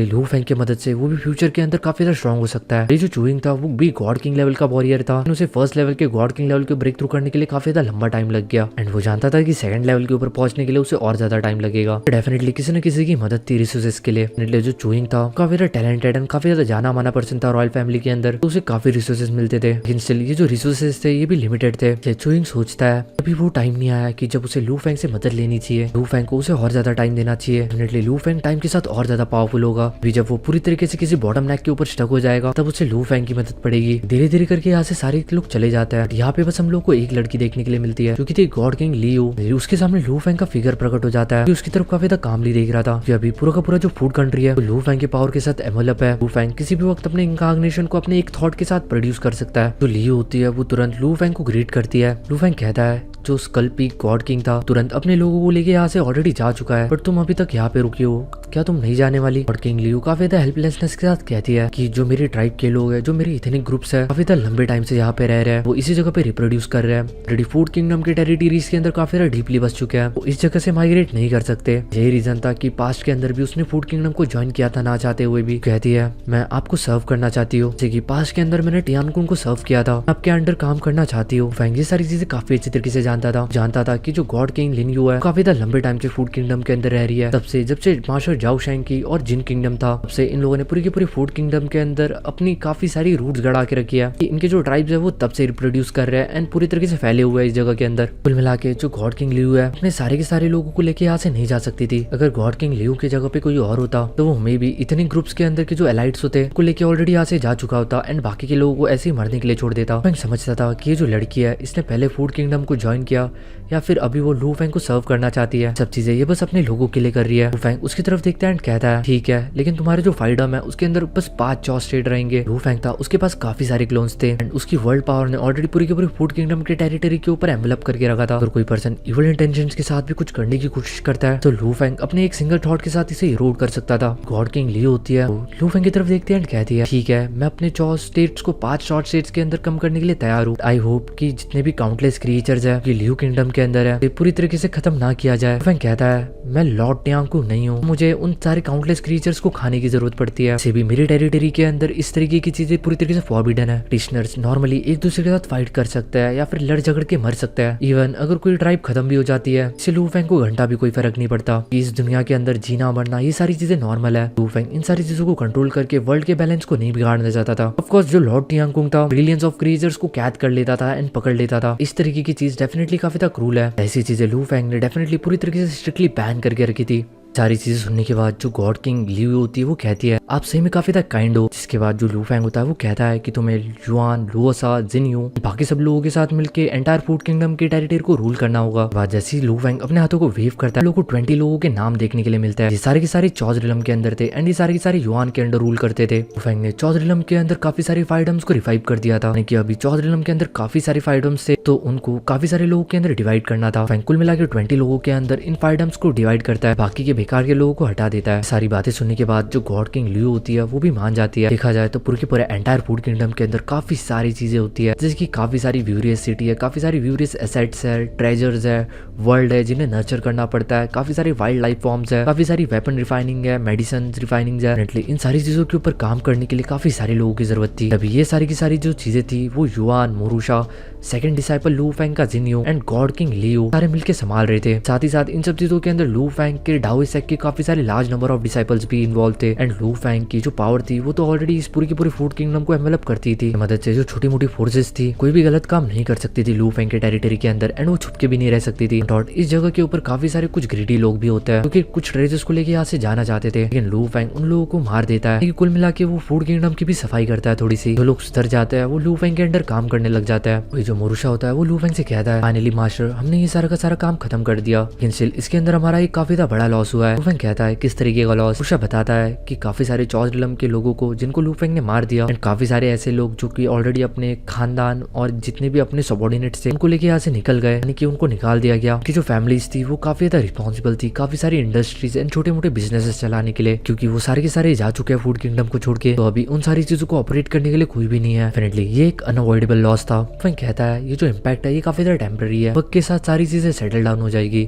युआन के साथ मिलकर जल्दी से और ज्यादा लोगों को रिक्रूट करने के बारे में सोचना चाहिए, यानी कि डाओइसेक के अंदर और ज्यादा डिसाइपल्स को रिक्रूट करने के बारे में। इस बार ये जो स्केल होगा पिछले बार के कंपैरिजन के अंदर 10 गुना ज्यादा बड़ा होना चाहिए। चीज सुन के जो मोरूशा होता है तुरंत उसके आंखों के अंदर एक चमक होती है कि पहले उन लोगों के पास इतना बड़ा लैंड नहीं था, लेकिन अभी उनके पास एंटायर फूड किंगडम है। ये पूरे 135 चॉ स्टेट्स के अंदर काउंटलेस लोग रह सकते हैं। जब लू फैंग एंड मोरूशा आपस में बात कर ही रहे होते हैं तभी वो सडनली एक साथ एक डायरेक्शन के अंदर देखता है। डाओइसेक का हेडक्वार्टर था। कहता है फाइनली क्विंगयांग ने ब्रेक थ्रू कर दिया। क्विंगयांग गाइस लू फैंग का डिसाइपल है। फैंग कहता है मैंने भी एक्सपेक्ट नहीं किया था एक्चुअल में ये ब्रेक थ्रू करेगा। डेफिनेटली मेरे एक्सपेक्टेशन से तो थोड़ा जल्दी हो गया। क्विंगयांग लू फैंग का फर्स्ट डिसाइपल था, वो हमेशा से आगे रहना चाहता था। उसका टैलेंट काफी कमजोर था। थॉट उसे मोरूशा ने इवन युआन ने भी पढ़ाया, बट उसके बाद भी वो अपना ब्रेक थ्रू नहीं कर पा रहा था। जैसे जैसे जो लू फैंग का स्टेटस है वो बढ़ता गया, क्योंकि वो लू फैंग का इकलौता डायरेक्ट डिसाइपल था, उसे मिलने वाले जो रिसोर्सेज थे वो भी काफी ज्यादा बढ़ते गए। एंड इवन टॉट जो मोरूशा था वो भी उसे सीक्रेटली रिसोर्सेज प्रोवाइड कर रहा था। टॉट लू फैंग ने एक दूसरा डायरेक्ट डिसाइपल भी चूज कर लिया था, जो था जिनियो। जो जिनियो था वो भी चौज रिलम के अंदर अपना ब्रेक थ्रू कर चुका था। इसी के साथ साथ जो लू फैंग था उसने और भी अपने कुछ रजिस्टर्ड डिसाइपल्स रिक्रूट कर लिए थे, जिनके टैलेंट डेफिनेटली क्विंगयांग से ज्यादा थे। इन सब चीजों के कारण क्विंगयांग के ऊपर काफी ज्यादा प्रेशर आ रहा था कि वो इन सभी लोगों का सीनियर था, इसलिए वो समय समय पे युआन एंड मोरूशा से गाइडेंस लिया करता था। रही बात लू फैंग की, तो लू फैंग काफी रेयरली से गाइडेंस दिया करता था। लेकिन जब भी लू फैंग उसे कोई गाइडेंस दिया करता था 1000 बार उस चीज के बारे में सोचा करता था। जो मोयो क्विंगयांग होता है वो अपने बॉडी के अंदर एक ट्रांसफॉर्मेशन फील करता है, अपने ब्लड के अंदर एक ट्रांसफॉर्मेशन फील करता है। उसे सडनली फील होता है कि वो कुछ लॉस को कंट्रोल कर सकता है। उसे पता चलता है कि उसने अपना ब्रेक थ्रू कर लिया, उसका ब्लड भी ट्रांसफॉर्म हो चुका है। यानी कि आप देख सकते हो कि मोयो क्विंगयांग को अभी जाके पता चल रहा है, बट जो लू फैंग एंड मोरूशा था वो पहले ही जान चुके थे कि मोयो क्विंगयांग ऑलरेडी अपना ब्रेक थ्रू कर चुका है। इसी के साथ जो मोयो क्विंगयांग था वो भी चौज रिलम के अंदर पहुंच चुका था। उसकी जो ब्लैक जेड क्विंगयांग ब्लड लाइन थी वो भी ऑलरेडी अपग्रेड हो चुकी थी। इस टाइम हम लोग को देखने के लिए मिलता है डाओइसेक का one of the largest recruitment होता है। कॉमन सी बात है इस बार लू फैंग के पास कुल मिला के 155 लार्ज सिटीज है। सारे चौ स्टेट जो रिक्रूटमेंट था ये काफी ज्यादा आसान था। एज लॉन्ग एज कोई प्रिलिमिनरी इलेक्शंस को कंप्लीट करता है वो डाओइसेक का ऑर्डिनरी डिसाइपल बन सकता है। ये लोग जो कि फर्स्ट स्टेट को पास करके आगे जाते हैं हुआंग सिटी के अंदर भेजा जाता है। यहाँ पे इन लोगों के कुछ और टेस्ट होते हैं, अगर वो उन सारे टेस्ट को भी पास कर देते हैं फिर वो एलाइड डिसाइपल्स यानी कि कोर डिसाइपल्स के अंदर सिलेक्ट आउट होता है। फिर ये जो कोर डिसाइपल्स होते हैं ये हुआंग सिटी के अंदर हेडक्वार्टर के अंदर प्रैक्टिस कर सकते हैं। हुआंग सिटी के हेडक्वार्टर के अंदर बस कोर डिसाइपल्स ही प्रैक्टिस कर सकते हैं, बाकी के जितने भी large number of ordinary disciples है सारे के सारे छोटे मोटे ब्रांचेस के अंदर प्रैक्टिस करेंगे। अगर ये जो कोर डिसाइपल्स है के अंदर से भी काफी ज्यादा स्मॉल अमाउंट के अंदर जो जेन्युइन काफी ज्यादा डेजलिंग जीनियसेस है उनको अलग से सिलेक्ट आउट किया जाता है, कि बाद में सेक्ट मास्टर बन सकते हैं, यानी कि एक तरीके से एक जाने माने डिसाइपल बन सकते हैं, जिन्हें एक्चुअल में लू फैंग का डिसाइपल बोला जा सकता है। लेकिन ये जो डिसाइपल्स है इन्हें बस लू फैंग का नाम दिया जाएगा, बट अगर इन्हें लू फैंग का डायरेक्ट डिसाइपल बनना है तो इस चीज के लिए कोई भी प्रोसेस नहीं था। सब उनके लक के ऊपर डिपेंड करता है। भी अगर लू फैंग को वो पसंद आ गए तो लू फैंग उन्हें अपना डायरेक्ट डिसाइपल बना सकता है। देखा जाए तो लू फैंग के इस वक्त बस 2 ही डायरेक्ट डिसाइपल है, कि एक मोयो क्विंगयांग है और दूसरा है जिनियो। बाकी के जितने भी डिसाइपल्स लू फैंग ने रिक्रूट किए थे वो सारे के सारे लू फैंग के रजिस्टर्ड डिसाइपल थे। फाइनली सीन शिफ्ट होता होता है एंड हम लोगों को डाओ सैक का मेन हॉल देखने के लिए मिलता है, जिसके ऊपर मेन पोजीशन के ऊपर लू फैंग बैठा था। लू फैंग के साइड के अंदर मोरूशा एंड जुआन देखने के लिए मिल सकते थे, यानी कि teacher origin, Jinyu and god king Leo, ये दोनों के दोनों साइड वाले पोजीशंस के ऊपर बैठे थे, यानी कि थोड़ा सा नीचे वाले साइड। हालांकि टोटल 32 रजिस्टर्ड डिसाइबल्स थे मेन हॉल के अंदर। कहा जाए तो ये जो रजिस्टर्ड डिसाइबल्स थे ये टॉप लीडर्स थे पूरे के पूरे एंटायर सेक्ट के। ये सारे जाने माने लोग थे, ये काफी ज्यादा रिस्पॉन्सिबल थे पूरे के पूरे सेक्ट के अंदर जितने भी छोटे मोटे अफेयर्स होते हैं उनके लिए। लू फैंग क्विंगयांग का नाम लेता है, क्विंगयांग होता है वो तुरंत उठ के खड़ा हो जाता है। यांग इस वक्त काफी ज्यादा एक्साइटेड था। इस वक्त यहाँ पे जितने भी बाकी के डिसाइपल्स थे वो अपने ऊपर काफी ज्यादा प्रेशर फील कर सकते थे, बिकॉज पूरे के पूरे डाओ सेक्ट का करता धरता उनके सामने बैठा हुआ था। तो फील कर सकते थे कि इस वक्त क्विंगयांग के ऊपर शायद से उनसे भी ज्यादा प्रेशर होगा। ट्रॉल जो मोयू क्विंगयांग था वो लू फैंग का फर्स्ट डिसाइपल था एंड जो जिन्यू था वो उसका सेकंड डिसाइपल। उसके बाद भी जो जिन्यू था वो मोयू क्विंगयांग से आगे निकल गया था, कि वो ऑलरेडी चॉज रिलम के ऊपर पहुंच चुका था। फैंग क्विंगयांग से कहता है, यांग आज से तुम डाओ सेक्ट के 4th एल्डर हो, तुम्हें tens of billions of cosmic sand दिए जाएंगे। इसके अलावा तुम्हें 10 ट्रेजर्स दिए जाएंगे जो कि तुम्हारी प्रैक्टिस के अंदर तुम्हें असिस्ट करेंगे एंड शायद से कुछ सीक्रेट ट्रेजर्स। फैंग स्माइल कर देता है एंड जैसे अपने हाथों को वेव करता है एकदम चमचमाते हुए टॉप क्वालिटी के वेपन जो कि चॉज रिलम के थे, साथ ही साथ एक सियान बॉटल, एक जेड बॉटल। कहा जाए तो ये जो ट्रेजर था ये काफी ज्यादा कमाल का था। जो ट्रेजर लू फैंग ने जिन्यू को दिए थे अलग थे एंड जो ट्रेजर लू फैंग ने मोयू क्विंगयांग को दिए थे ये अलग थे। जिन्यू के अंदर काफी ज्यादा पोटेंशियल था एंड लू फैंग जानता था कि वो जरूर फ्यूचर के अंदर गॉड किंग बनेगा। उसे जो भी ट्रेजर्स मिले थे वो सारे के सारे कल्टीवेशन के अंदर काफी ज्यादा हेल्प करते हैं कि कल्टीवेशन को बूस्ट आउट कर सकते थे। इस वक्त जो ट्रेजर्स मोयू क्विंगयांग को दिए गए थे की मदद से उसकी स्ट्रेंथ काफी ज्यादा बढ़ जाएगी, साथ ही साथ वो अपनी बॉडी को भी प्रोटेक्ट कर सकता है। साथ ही साथ जो लू फैंग था वो ऑलरेडी समझ चुका था, लू फैंग के आंखों के अंदर कोई भी एक्सपेक्टेशन नहीं थी मोयू क्विंगयांग के लिए, वो आगे जाके शायद से कोई गॉड किंग लेवल का वॉरियर बनेगा। जो ऑलरेडी चॉज रिलम तक पहुंचने के लिए उसने अपनी जी जान लगा दी थी। क्विंगयांग खुशी खुशी इस ट्रेजर को एक्सेप्ट कर लेता है। वही जो मोरूशा था वो मनी मन कहता है जो मास्टर है ये सही में काफी तक कंजूस है। जो ट्रेजर उन्होंने जिन्यू को दिए थे वो ट्रेजर एंड क्विंगयांग को देने वाले ट्रेजर दोनों की वैल्यू लगभग इक्वली थी, इवन टॉट। इसके अलावा जो मोरूशा था उसने भी खुद भी क्विंगयांग को काफी सारे ट्रेजर दिए थे, डेफिनेटली लू फैंग के ट्रेजर से ज्यादा थे, उससे ज्यादा वैल्यूएबल भी थे। बस इस वक्त जो मोरूशा एंड युआन थे वो पूरी तरीके से 155 टेरिटरी के कोर इंचार्ज थे। उनको जो भी रिसोर्सेज या फिर जो भी बेनिफिट्स मिलते हैं उन्हें अपने डिसाइपल्स के साथ शेयर कर सकता है। युआन काफी सारे रिसोर्सेज खुद के लिए यूज करता है, बट रही बात मोरूशा की, सारे के सारे ट्रेजर्स उसके किसी भी काम के नहीं होते। डेफिनेटली ये सारे के सारे जो ट्रेजर्स है वो उसके डिसाइपल्स के लिए काम आते हैं। जो लू फैंग था वो अपने सारे डिसाइपल्स को काफी ज्यादा इक्वली ट्रीट करता था, बट जो मोरूशा था वो थोड़ा सा पार्शियल था मोयू क्विंगयांग की तरफ, क्योंकि ये लू फैंग का सबसे फर्स्ट डिसाइपल था। मोयू क्विंगयांग के साथ कहीं ना कहीं मोरूशा का भी काफी अच्छा खासा बॉन्ड था। के बाद एक छोटा सा सेलिब्रेशन होता है के अंदर डेफिनेटली सब लोग मोयू क्विंगयांग को ग्रीट कर रहे थे। सारे के सारे डिसाइपल्स आके मोयू क्विंगयांग को ग्रीट करते हैं। वो सब लोग एक चीज अच्छी तरीके से जानते थे, थॉट मोयू क्विंगयांग ने अपना ब्रेक थ्रू कर लिया। जितने भी सेक्ट लीडर्स है उनके नजर के अंदर जो मोयू क्विंगयांग है वो हमेशा एक अलग प्लेस के ऊपर है। और जो मोयू क्विंगयांग था वो मोरूशा एंड लू फैंग के साथ काफी ज्यादा लंबे टाइम से था। सेलिब्रेशन खत्म होने के बाद जो मोरूशा होता है वो भी लू फैंग के पास जाता है एंड उससे कहता है, मास्टर जो खाना है वो खत्म हो चुका है, आपके पास कोई पावरफुल खाना है, भी जल्दी से अपना ब्रेक थ्रू करना है। लू फैंग हंसते हुए कहता है, हमारे लिए एक पावरफुल खाना इतना आसान कैसे हो सकता है ढूंढना। मोरूशा कहता है, मास्टर मेरे पास एक तरीका है। लू फैंग कहता है, मैं जानता हूँ कि तुम खुद से अपना ब्रेक थ्रू कर सकते हो, इस वक्त तुम्हारा बाहर पावर इस्तेमाल करना पूरी तरीके से फॉरबिडन है। अगर एक बार मोरूशा की पावर एक्सपोज हो गई डेफिनेटली काफी ज्यादा प्रॉब्लम हो सकती है। लू फैंग कहता है कि एक बार जब तुम अपना ब्रेक थ्रू कर लो बाद हम काफी सारी चीजें साथ में करेंगे, तब तुम्हें चिंता करने की कोई जरूरत नहीं होगी। मोरूशा कहता है, मास्टर अल्टीमेट शेड के ऊपर जाना, पूरी के पूरे कंप्लीट एवेन्यू को मास्टर करना, ये इतना ज्यादा आसान होता है। लू फैंग कहता है, डेफिनेटली नॉट, लेकिन तुम जानते हो उन मिस्टीरियस एम्परर्स एंड मोनार्क को वो पूरी तरीके से हमारे ऊपर नजर बनाए रखे हुए हैं, उन्हें गलती से भी शक हो गया कि तुम एक सेक्टर बीस्ट हो, फिर दिक्कत हो सकती है। मोरूशा कहता है, मास्टर लेकिन जब से मैं ओरिजिन कॉन्टिनेंट के ऊपर आया हूँ मैं तब से ये सारी चीजें सह रहा हूँ, इससे अभी नहीं सहा जा रहा। विंग स्माइल करता है एंड जोर जोर से हंसने लग जाता है। सीन शिफ्ट होता है एंड हम लोग को रिकॉग्निशन पवेलियन देखने के लिए मिलता है। फूड किंगडम की टेरिटरी ऑक्यूपाई करने के बाद ये लू फैंग का फर्स्ट मीटिंग था रिकॉग्निशन पवेलियन के अंदर। सारे के सारे लोग लू फैंग को कॉन्ग्रेचुलेट कर रहे थे। रिकॉग्निशन पवेलियन के अंदर स्ट्रेंथ की बात की जाए, क्वीन ऑफ फैंगडू और अर्थ गॉड किंग के बाद लू फैंग को देखा जाता था। जो क्वीन ऑफ फैंगडू थी लिटरली इस वक्त काफी सेटिस्फाई थी अपने डिसीजन से। जब लू फैंग चॉज रिलम के अंदर था वही लू फैंग को अपने रिकॉग्निशन पवेलियन के अंदर बुलाने के लिए गई थी, यानी कि इनवाइट करने के लिए। उस टाइम उसका ये जो डिसीजन है ये आज सही साबित हुआ। जो एम्परर गुजू होता है वो भी हंसते हुए कहता है, ऑफ कोर्स ये मेरे से भी ज्यादा पावरफुल है। एम्परर गुजू था वो अपने बीच में एंड लू फैंग के बीच में टैलेंट का गैप महसूस कर सकता था। लू फैंग कहता है, तुम लोग कुछ भी बोल रहे हो, मेरे पास बस कुछ क्लोन्स है। जो वुजिन गॉड होता है वो कहता है, बॉस तुम्हारे जो क्लोन टेक्निक है वो एक काफी ज्यादा पावरफुल मेथड है। मेरे पास या फिर गुजू के पास अगर हम लोगों के पास भी इसी तरह के काफी सारे पावरफुल क्लोन्स होते, मुझे नहीं लगता कि ये जो 2 एशियन कंट्रीज है लिटरली हमें इतना ज्यादा नीचे वाली नजर से देखती, वो हमें इतना ज्यादा फोर्स करती। ब्लैक फायर डीमन मास्टर कहता है बिकॉज लू फैंग काफी ज्यादा पावरफुल है, लू फैंग इतना ज्यादा स्ट्रॉन्ग एंड इतना ज्यादा डोमिनेटिंग है, इवन वो 2 एशियन कंट्रीज वो लू फैंग के ऊपर इतना ज्यादा इजीली अटैक नहीं करने वाली। देखा जाए तो इस वक्त रिकॉग्निशन पवेलियन के अंदर बस यूटियान गॉड किंग थी, फर्स्ट लेवल के ऊपर थी, उसको छोड़ के बाकी के जितने भी 5 लॉर्ड ऑफ फ्रीडम थे कि रिकॉग्निशन पवेलियन के लोग, ये सारे के सारे सेकंड लेवल के ऊपर थे, चाहे वो लॉर्ड ऑफ ब्लैक फायर या फिर king of Tiandu, emperor of Yuju, फिर किंग ऑफ वुजेन, डेफिनेटली ये सारे के सारे लोग सेकंड लेवल के ऊपर थे एंड डेफिनेटली सेकंड लेवल के पीक के ऊपर जहाँ पे पूरा का पूरा ओरिजिन कॉन्टिनेंट लोगों की रिस्पेक्ट करता था, जैसे कि वो पूजिन एंड बाकी सब लोगों की रिस्पेक्ट करते थे। ठीक उसी तरीके से जिस तरीके से टाइम एंड बोट के लॉर्ड यानी कि बोट मास्टर की रिस्पेक्ट की जाती है, वो जो बंदा है वो तो एक अलग ही लेवल के ऊपर है, 3 टाइमलाइंस के अंदर जिंदा रहता है, यानी कि past, future and present. Even thought अगर उसकी प्रेजेंट बॉडी को खत्म भी कर दिया जाए तो उसकी फ्यूचर एंड पास्ट की बॉडी खत्म होके ऑटोमेटिकली उसकी प्रेजेंट बॉडी को हील कर सकती है। वेंजी किंगडम का जो लॉर्ड था वो भी इस बंदे का कुछ भी नहीं उखाड़ पाया था। रही बात पूजिन की तो वो तो इससे भी ज्यादा मिस्टीरियस है, उसके मेथड्स वो तो एक अलग ही लेवल के ऊपर है। मिला के इस बंदे की बस एक ही कमजोरी थी, वो थी सोल टाइप के मेथड्स या फिर माइंड विल मेथड्स, कि काफी ज्यादा पावरफुल हो वही उसे कोई हार्म पहुंचा सकते थे।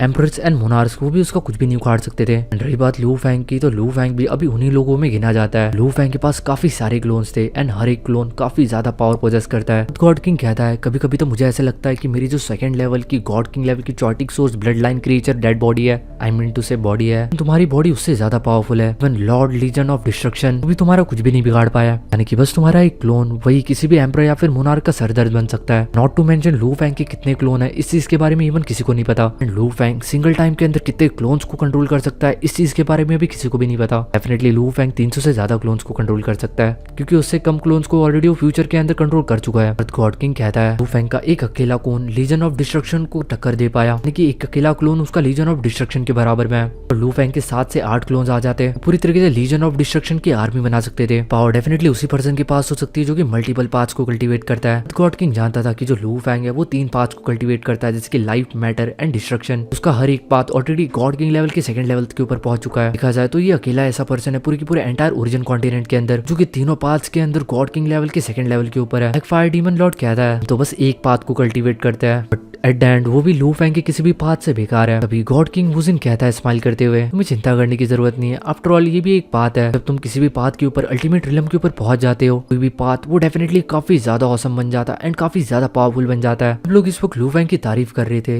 वही हम लोगों को गॉड किंग यूटियान देखने के लिए मिलती है। आफ्टर ऑल इस लड़की को थोड़ा सा अजीब लग रहा था, ये भी अपना ब्रेक थ्रू करना चाहती थी, बट ये हुनियान ब्लड लाइन को प्रैक्टिस करती थी, ये अभी एक जगह के ऊपर अटक चुकी थी। अगर ये किसी तरीके से गॉड किंग लेवल के सेकंड लेवल के ऊपर अपना ब्रेक थ्रू कर पाती है, उसकी जो पावर्स है वो सही में एक काफी टेरिफाइंग लेवल के अंदर इंक्रीज होगी। वो रिकॉग्निशन पवेलियन के बाकी के मेंबर्स के साथ हेड टू हेड खड़ी हो पाएगी। तभी जो लू फैंग होता है वो कहता है इधर ब्लैक फायर क्या कोई तरीका है जिसके थ्रू मैं एक कंप्लीट हुनियान ब्लड लाइन कॉर्प्स ढूंढ पाऊं, यानी कि एक हुनियान ब्लड लाइन वाली लाश जो कि सेकंड लेवल के ऊपर हो गॉड किंग लेवल के। चीज सुनने के बाद ब्लैक फायर डीमन गॉड कहता है क्या एक कंप्लीट कॉर्प्स इंडीड काफी ज्यादा डिफिकल्ट है, एशियन थंडर किंगडम भी रिफाइंड क्रॉप्स को ही बेचा जाता है। वो कहता है चॉटिक सोर्स ब्लड लाइन इसे ओकेजनली एक्सट्रैक्ट किया जाता है तो कुछ म्यूटिलेटेड क्रॉप्स मिल सकते हैं जिन्हें बेचने के लिए इस्तेमाल किया जाता है, यानी कि ऐसे क्रॉप जिसके अंदर से ऑलरेडी सारी की सारी चॉटिक ओरिजिन ब्लड लाइन को निकाल दिया गया है एंड वो बस डेड बॉडी है।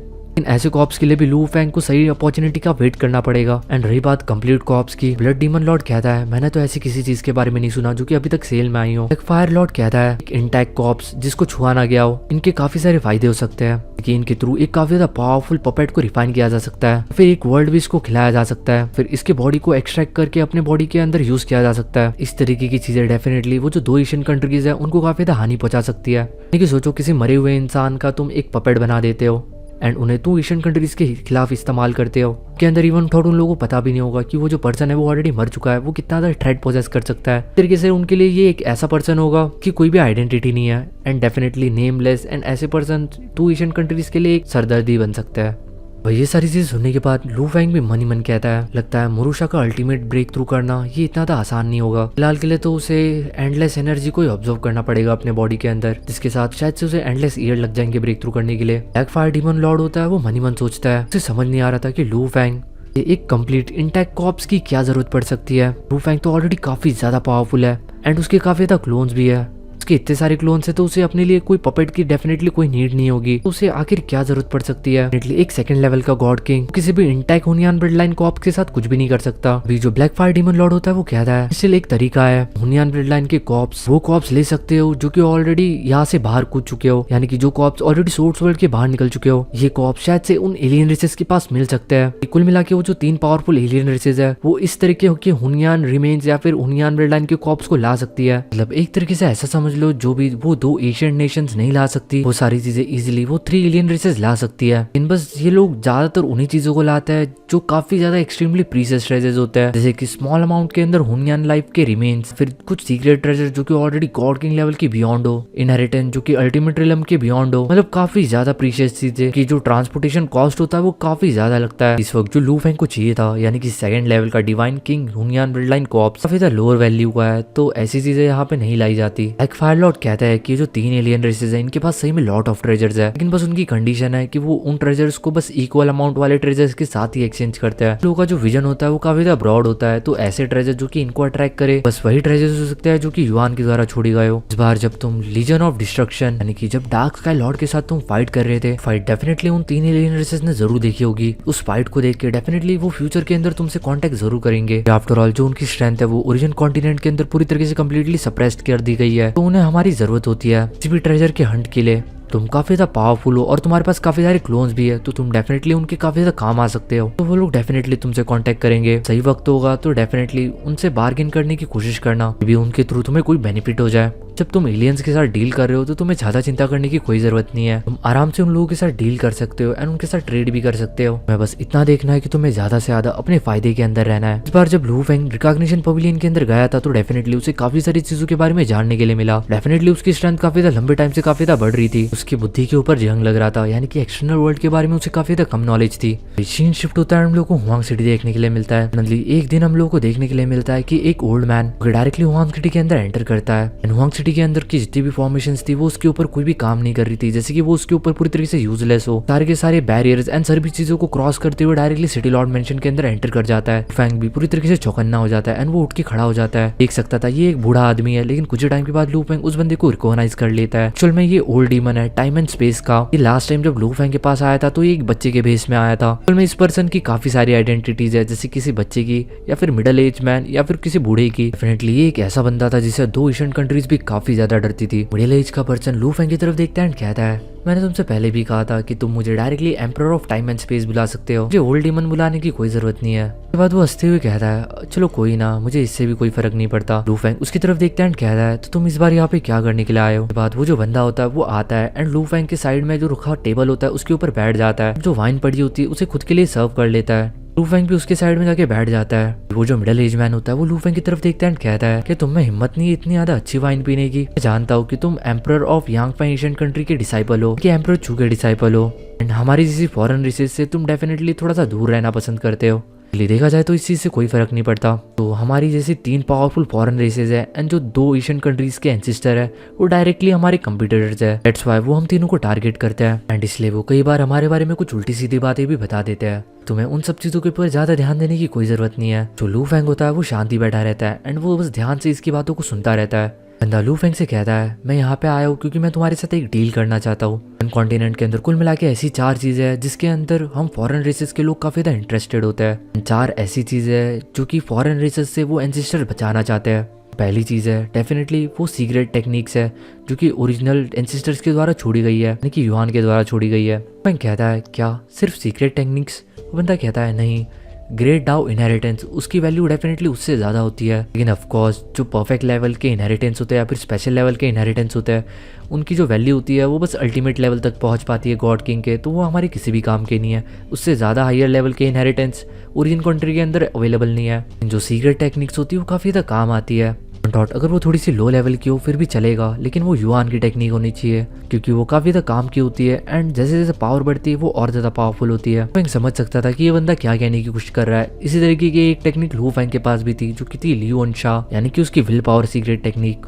देखा जाए तो ज्यादातर जितने भी सीक्रेट टेक्निक्स या फिर जो कुछ भी है इनहेरिटेंस वगैरह युआन डायनेस्टी के, वो सारे के सारे ऑलरेडी ऑब्टेन किए जा चुके हैं 2 एशियन कंट्रीज के द्वारा एंड डेफिनेटली वो ऐसी किसी को नहीं मिल सकते हैं। बंदा कहता है कि इवन थॉट अगर तुम्हारे पास किसी चीज की कोई कॉपी हो, यानी किसी सीक्रेट टेक्निक की कॉपी, तो वो भी काफी ज्यादा हाईली वैल्यूएबल होती है। इसके बदले में तुम्हें एक कंप्लीट सेट ऑफ ट्रेजर मिल सकता है जो बियॉन्ड गॉड किंग लेवल का है। चीज सुन के लू फेंग काफी ज्यादा शॉक हो जाता है। बंदा कहता है मैं तुम्हें हर एक चीज दे सकता हूँ जो भी तुम सोच सकते हो। उसके बाद वो बंदा कहता है दूसरी चीज जिसके पीछे फॉरेन रिसर्च के लोग सबसे ज्यादा पड़े रहते हैं वो है रिमेन्स ऑफ स्पेशल लाइफ। इस तरीके की जो स्पेशल लाइफ रिमेन्स है वो बस कुछ डार्क एरियाज के अंदर मिल सकता है, जैसे कि ड्रीम रिलम के डीपेस्ट पार्ट के अंदर या फिर टियांजो रिलम के डीपेस्ट पार्ट के अंदर। किसी भी स्पेशल लाइफ रिमेनेंट की एक रिमेनेंट की जो कीमत होती है वो लगभग किसी भी एक पूरे के पूरे सेट ऑफ सीक्रेट ट्रेजर के बराबर है, जो कि already beyond God king level का। ऑफकोर्स इसकी भी कॉपी एक्सचेंज की जा सकती है। जितनी ज्यादा स्पेशल चीज की वो कॉपी होगी उतनी ज्यादा स्पेशल ट्रेजर की तुम्हारी कीमत होगी। थॉट मैं तुम्हारे साथ नियन ब्लडलाइन के कुछ कॉप्स भी एक्सचेंज कर सकता हूँ, लो लेवल के हो और ऑलरेडी केज के बाहर जंप कर चुके हो। चीज सुन के लू फेंग थोड़ा सा कंफ्यूज होता है। लू फेंग की कंफ्यूजन को देखते हुए वो बंदा कहता है जितने भी क्रिएचर जो कि ऑलरेडी केज के बाहर जंप कर चुके हैं के अंदर भी 3 कैटेगरीज है, लो लेवल, मिडिल लेवल और हाई लेवल। लोअर लेवल के इंटेलिजेंस के कॉप्स होते हैं, उनकी जो इंटेलिजेंस होती है वो किसी ट्रू गॉड के बराबर में होती है जो कि ओरिजिन कॉन्टिनेंट के ऊपर होता है। बट उनका जो ब्लड लाइन पोटेंशियल होता है वो भी लो ही होता है, लेकिन स्टिल वो पावरफुल होता है। एंड उनका जन्म ही इस चीज़ के लिए होता है कि वो केज के बाहर जंप कर सके, बट स्टिल वो मेरे से ज़्यादा पावरफुल नहीं हो सकते। तो तीसरी चीज़ है वो है नेचुरल सीक्रेट ट्रेजर्स। किसी भी ऑर्डिनरी सीक्रेट ट्रेजर से घंटा भी कोई फर्क नहीं पड़ता, क्योंकि उस तरीके की चीज़ें मैं खुद रिफाइन कर सकता हूँ। नेचुरल सीक्रेट ट्रेजर्स जो कि गॉड किंग लेवल के बियॉन्ड हो या फिर गॉड किंग लेवल के हो, गॉड किंग लेवल के ऊपर हो, ऐसे ट्रेजर्स काफी ज्यादा काम के हो सकता है। ये जो ट्रेजर्स होता है वो जनरली टियांजो रिलम के डीप एरिया के अंदर पैदा होता है। ट्रेजर्स होता है इन्हें भी हाई टू लो रैंक के अंदर डिवाइड किया जाता है। जो चौथी चीज है वो है रेयर ट्रेजर्स। जितने भी ओरिजिन कॉन्टिनेंट्स होते हैं हर एक ओरिजिन कॉन्टिनेंट्स के अंदर कुछ रेयर ट्रेजर्स होता है जो कि लगभग बिलियन वॉर्ड्स के होता है। मुझे भी कुछ इसी तरीके के सीक्रेट रेयर ट्रेजर्स की तलाश है जिनकी कीमत ऑलरेडी $1 बिलियन से ज्यादा हो। डेफिनेटली उसके बदले में मैं तुम्हें उसी सेम रेट की कोई दूसरी चीज इक्वली एक्सचेंज करके दूंगा। लू फेंग रेयर ट्रेजर्स के बारे में सुनता है जो कि ऑलरेडी 1 बिलियन क्रेडिट से सरपास कर चुके हो। ऐसे रेयर ट्रेजर्स के बारे में इवन लू फेंग ने भी नहीं सुना था, ना ही उसने देखा था। ट्रेजर्स को अगर एक वर्ड के अंदर दर्शाया जाए तो ये लेजेंडरी ट्रेजर्स है। कहता है कि अगर तुम्हें इन चारों में से किसी भी तरीके का ट्रेजर मिलता है तुम डेफिनेटली उसे मेरे साथ एक्सचेंज कर सकते हो। डेफिनेटली अगर तुम्हें हमारे यहाँ पे उस चीज की प्राइस थोड़ी सी कम या फिर ज्यादा लगे तो तुम सेम उसी चीज की प्राइस को वैम्पा या फिर मास्टर ऑफ 2 वर्ल्ड के अंदर भी चेक कर सकते हो, अभी तुम्हें हमसे ज्यादा बेटर कंडीशन दे पाए। डेफिनेटली मैं इस तरीके के ट्रांजेक्शंस को कभी भी फोर्स नहीं करता। वैसे भी मेरी जितनी भी ट्रिक्स है वो इतनी ज़्यादा पावरफुल नहीं है, मैं 14 रिलम से ज़्यादा ब्रेक थ्रू नहीं कर सकता, सो मैं तुम्हें फोर्स भी नहीं कर सकता। एंड इसके अलावा अगर तुम्हें कोई रेयर ट्रेजर मिलता भी है तो वो जो 2 कंट्रीज़ के एंसिस्टर्स है वो डेफिनेटली तुमसे वो सीज करने की कोशिश करेंगे। चाहे कुछ भी हो जाए उन लोगों के द्वारा इन्फ्लुएंस होने की कोई ज़रूरत नहीं है कि वो तुम्हारे तरफ काफ़ी ज़्यादा कम हॉस्टिलिटी बरतेंगे। यानी कि एक तरीके से वो तुमसे फोर्सफुली भी वो चीज़ ले सकता है या फिर वो तुम्हें कभी भी उस चीज़ की एग्जैक्ट सेम प्राइस की चीज़ नहीं दे सकते। देखो हम भी प्रैक्टिशनर्स ही है, बस ऐसी है कि हम दूसरे ओरिजिन वर्ल्ड से आते हैं, शायद से इसलिए तुम हमें थोड़ा सा दुश्मनों की नज़र से देखते हो। तुम्हारा जो ओरिजिन वर्ल्ड है वो युआन की गार्डियंस के अंदर है एंड वो तुम्हारे लिए एक टेलीपोर्टेशन चैनल भी छोड़ के गया है। जब तुम अल्टीमेट रिलम लाइफ फॉर्म को क्रॉस कर लेते हो या फिर जब तुम खुद अल्टीमेट रिलम लाइफ फॉर्म बन जाते हो तो तुम इजीली टेलीपोर्टेशन चैनल के प्रेशर को रेजिस्ट करके आउटसाइड वर्ल्ड के अंदर जा सकते हो उसे एक्सप्लोर करने के लिए। चीज सुनने के बाद लू फेंग थोड़ा सा शॉक होता है क्योंकि ये उसके लिए कुछ नया था। वो बंदा कहता है लेकिन उसके लिए तुम अल्टीमेट रिलम के लाइफ फॉर्म होने चाहिए, तभी तुम उस टेलीपोर्टेशन चैनल को रजिस्ट कर सकते हो। जो होम टाउन है वो काफी ज़्यादा डिफरेंट है, जिस जगह से मैं आता हूँ उस जगह पे कोई भी टेलीपोर्टेशन चैनल भी नहीं है। कुल मिला के 3 रिकॉग्निशन एराज भी था इस ओरिजिन वर्ल्ड के अंदर। काफी सारे मेथड्स ट्राई किए जिसके थ्रू मैं इन वर्ल्ड टेलीपोर्टेशन के अंदर ब्रेक थ्रू कर सकूँ। मैंने अपने खुद का एक क्लोन बनाने की भी कोशिश की, इसकी मदद से मैं इन टेलीपोर्टेशन चैनल्स को क्रॉस कर सकूं। इवन थॉट मैं उन 2 एंसिस्टर से भी मिला हूं जो कि ओरिजिन कॉन्टिनेंट के है। वो एक दूसरे के काफी अच्छे दोस्त है। मेरी उनके साथ कुछ कॉन्फ्लिक्ट्स भी हुई। कुल मिला के हम सब लोग डार्क के अंदर ही चल रहे हैं, चैलेंजेस को फेसेस कर रहे हैं और जो हमारी क्राइसिस है वो काफी ज्यादा टेरिबल है। जो दिक्कतें हम फेस कर रहे हैं वो तुम इमेजिन भी नहीं कर सकते। जैसे किसी दिन हम किसी तरीके से पूरी तरीके से मर पाए। मैं ओरिजिन कॉन्टिनेंट के अंदर आया था ताकि मैं ज्यादा से ज्यादा अपॉर्चुनिटीज एंड स्ट्रेंथ को गेन कर सकूं, ताकि मैं उन क्राइसिस के बाहर निकल सकूं। मे बी हम फ्यूचर के अंदर दोबारा मिलेंगे ओरिजिन कॉन्टिनेंट के बाहर से, जब तुम उतने ज्यादा पावरफुल हो जाओ कि जब तुम ओरिजिन कॉन्टिनेंट को छोड़ पाओ तो तुम शायद से मुझे किसी एलियन की तरह नहीं देखोगे, ना मैं तुम्हें किसी नेटिव की तरह देखूंगा। हम सब एक ही नाव पे सवार होंगे। कहता है मैं तुम्हारे बारे में काफ़ी ज़्यादा ऑप्टिमिस्टिक हूँ, यानी कि मैं तुम्हारे बारे में काफ़ी ज़्यादा चिंता करता हूँ। तुम्हारे अंदर डेफिनेटली जो पोटेंशियल है उसकी मदद से तुम ओरिजिन कॉन्टिनेंट को छोड़ सकते हो और डेफिनेटली एक ना एक दिन तुम बाहर जाओगे। एंड अगर तुम किसी दिन ओरिजिन कॉन्टिनेंट के बाहर जाते हो तो तुम इस कैजुअल ट्रांसमिशन टोकन का इस्तेमाल कर सकते हो। या फिर कैजुअल साउंड ट्रांसमिशन के थ्रू भी तुम मुझे ढूंढ सकते हो। जस्ट एक बार हेलो बोल देना और मैं ठीक तुम्हारे सामने आ जाऊंगा। लू फेंग जस्ट हाँ के अंदर मुंडी हिला देता है। लू फेंग के पास एक कैजुअल साउंड ट्रांसमिशन था, इसके मदद से वो इस ओल्ड डीमन के साथ ट्रांसमिशन कर सकता था। उसे पता नहीं था कि उसकी जो आवाज है ये एक्चुअल में जाती कहाँ पे, या फिर ये चीज काम किस तरीके से करती है, किस जगह पे जाके लिंक बनाती है। अपनी कुछ बातें कहने के बाद फाइनली जो बुढ़ा होता है ये यहाँ से निकल जाता है। यानी कि ये बुढ़ा तो नहीं होता, ये मिडिल एज का पर्सन होता है। एंड जैसे ये जाता है ये पूरी तरीके से गायब हो जाता है हॉरिजॉन्स के अंदर। बार लू फेंग मनी मन बड़बड़ाते हुए कहता है ये बंदा ये ओरिजिन वर्ल्ड से नहीं है, एंड जिस दुनिया से ये बिलोंग करता है उस दुनिया के अंदर कोई भी टेलीपोर्टेशन चैनल नहीं है। लगता है कि इसकी जो दुनिया है वो ओरिजिन वर्ल्ड से काफी ज्यादा डिफरेंट है। सीन शिफ्ट होता है और हम लोग को ड्रीम लैंड का सीन दिखाया जाता है, जहाँ पे लू फेंग का एक क्लोन था। लू फेंग ने स्पिरिचुअल विल का अपना ब्रेक थ्रू किया था, तो उसका जो एक क्लोन था वो ड्रीम रिलम के अंदर ही था, एंड वो वहाँ की एनर्जी को ऑब्जर्व कर रहा था, अपनी स्ट्रेंथ को बढ़ा रहा था। जो क्लोन जो लू फेंग का ड्रीम रिलम के अंदर है ये लगभग उसके वर्ल्ड लाइफ फॉर्म का 5% एनर्जी रिजर्व कैरी करता है। लू फेंग के दिमाग में अभी भी वही सब बातें चल रही थी,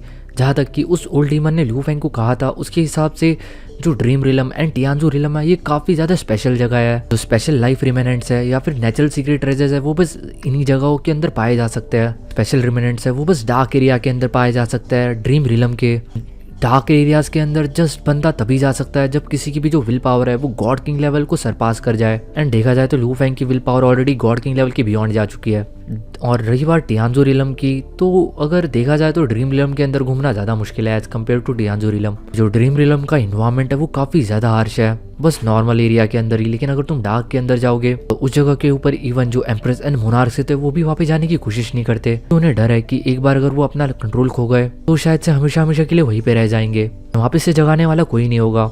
रही बात टियानजू रिलम की, तो जो टियानजू रिलम का इन्वायरमेंट है वो काफी ज्यादा सेफ है। इस जगह के ऊपर यूजली एम्प्रेस एंड मोनार्क्स वो इस जगह पे अपने छोटे मोटे मिशंस कर सकते हैं। यही रीजन है कि उन्होंने इस एरिया को पूरी तरीके से सील करके रखा है, यानी कि टियानजू रिलम को। फेंग अपने आप से कहता है कि वो कभी भी ड्रीम रिलम के डार्क एरिया के अंदर कभी भी नहीं गया। वो सोच रहा था कि वो मे भी अपने किसी क्लोन को वहाँ पे भेज सकता है। जानना चाहता था कि ड्रीम रिलम के उस डार्क एरिया के अंदर आखिर क्या है। मे भी वहाँ पे ट्रेजर्स ढूंढना ज्यादा आसान हो, लेकिन वहाँ पे खतरा भी उतना ही ज्यादा है।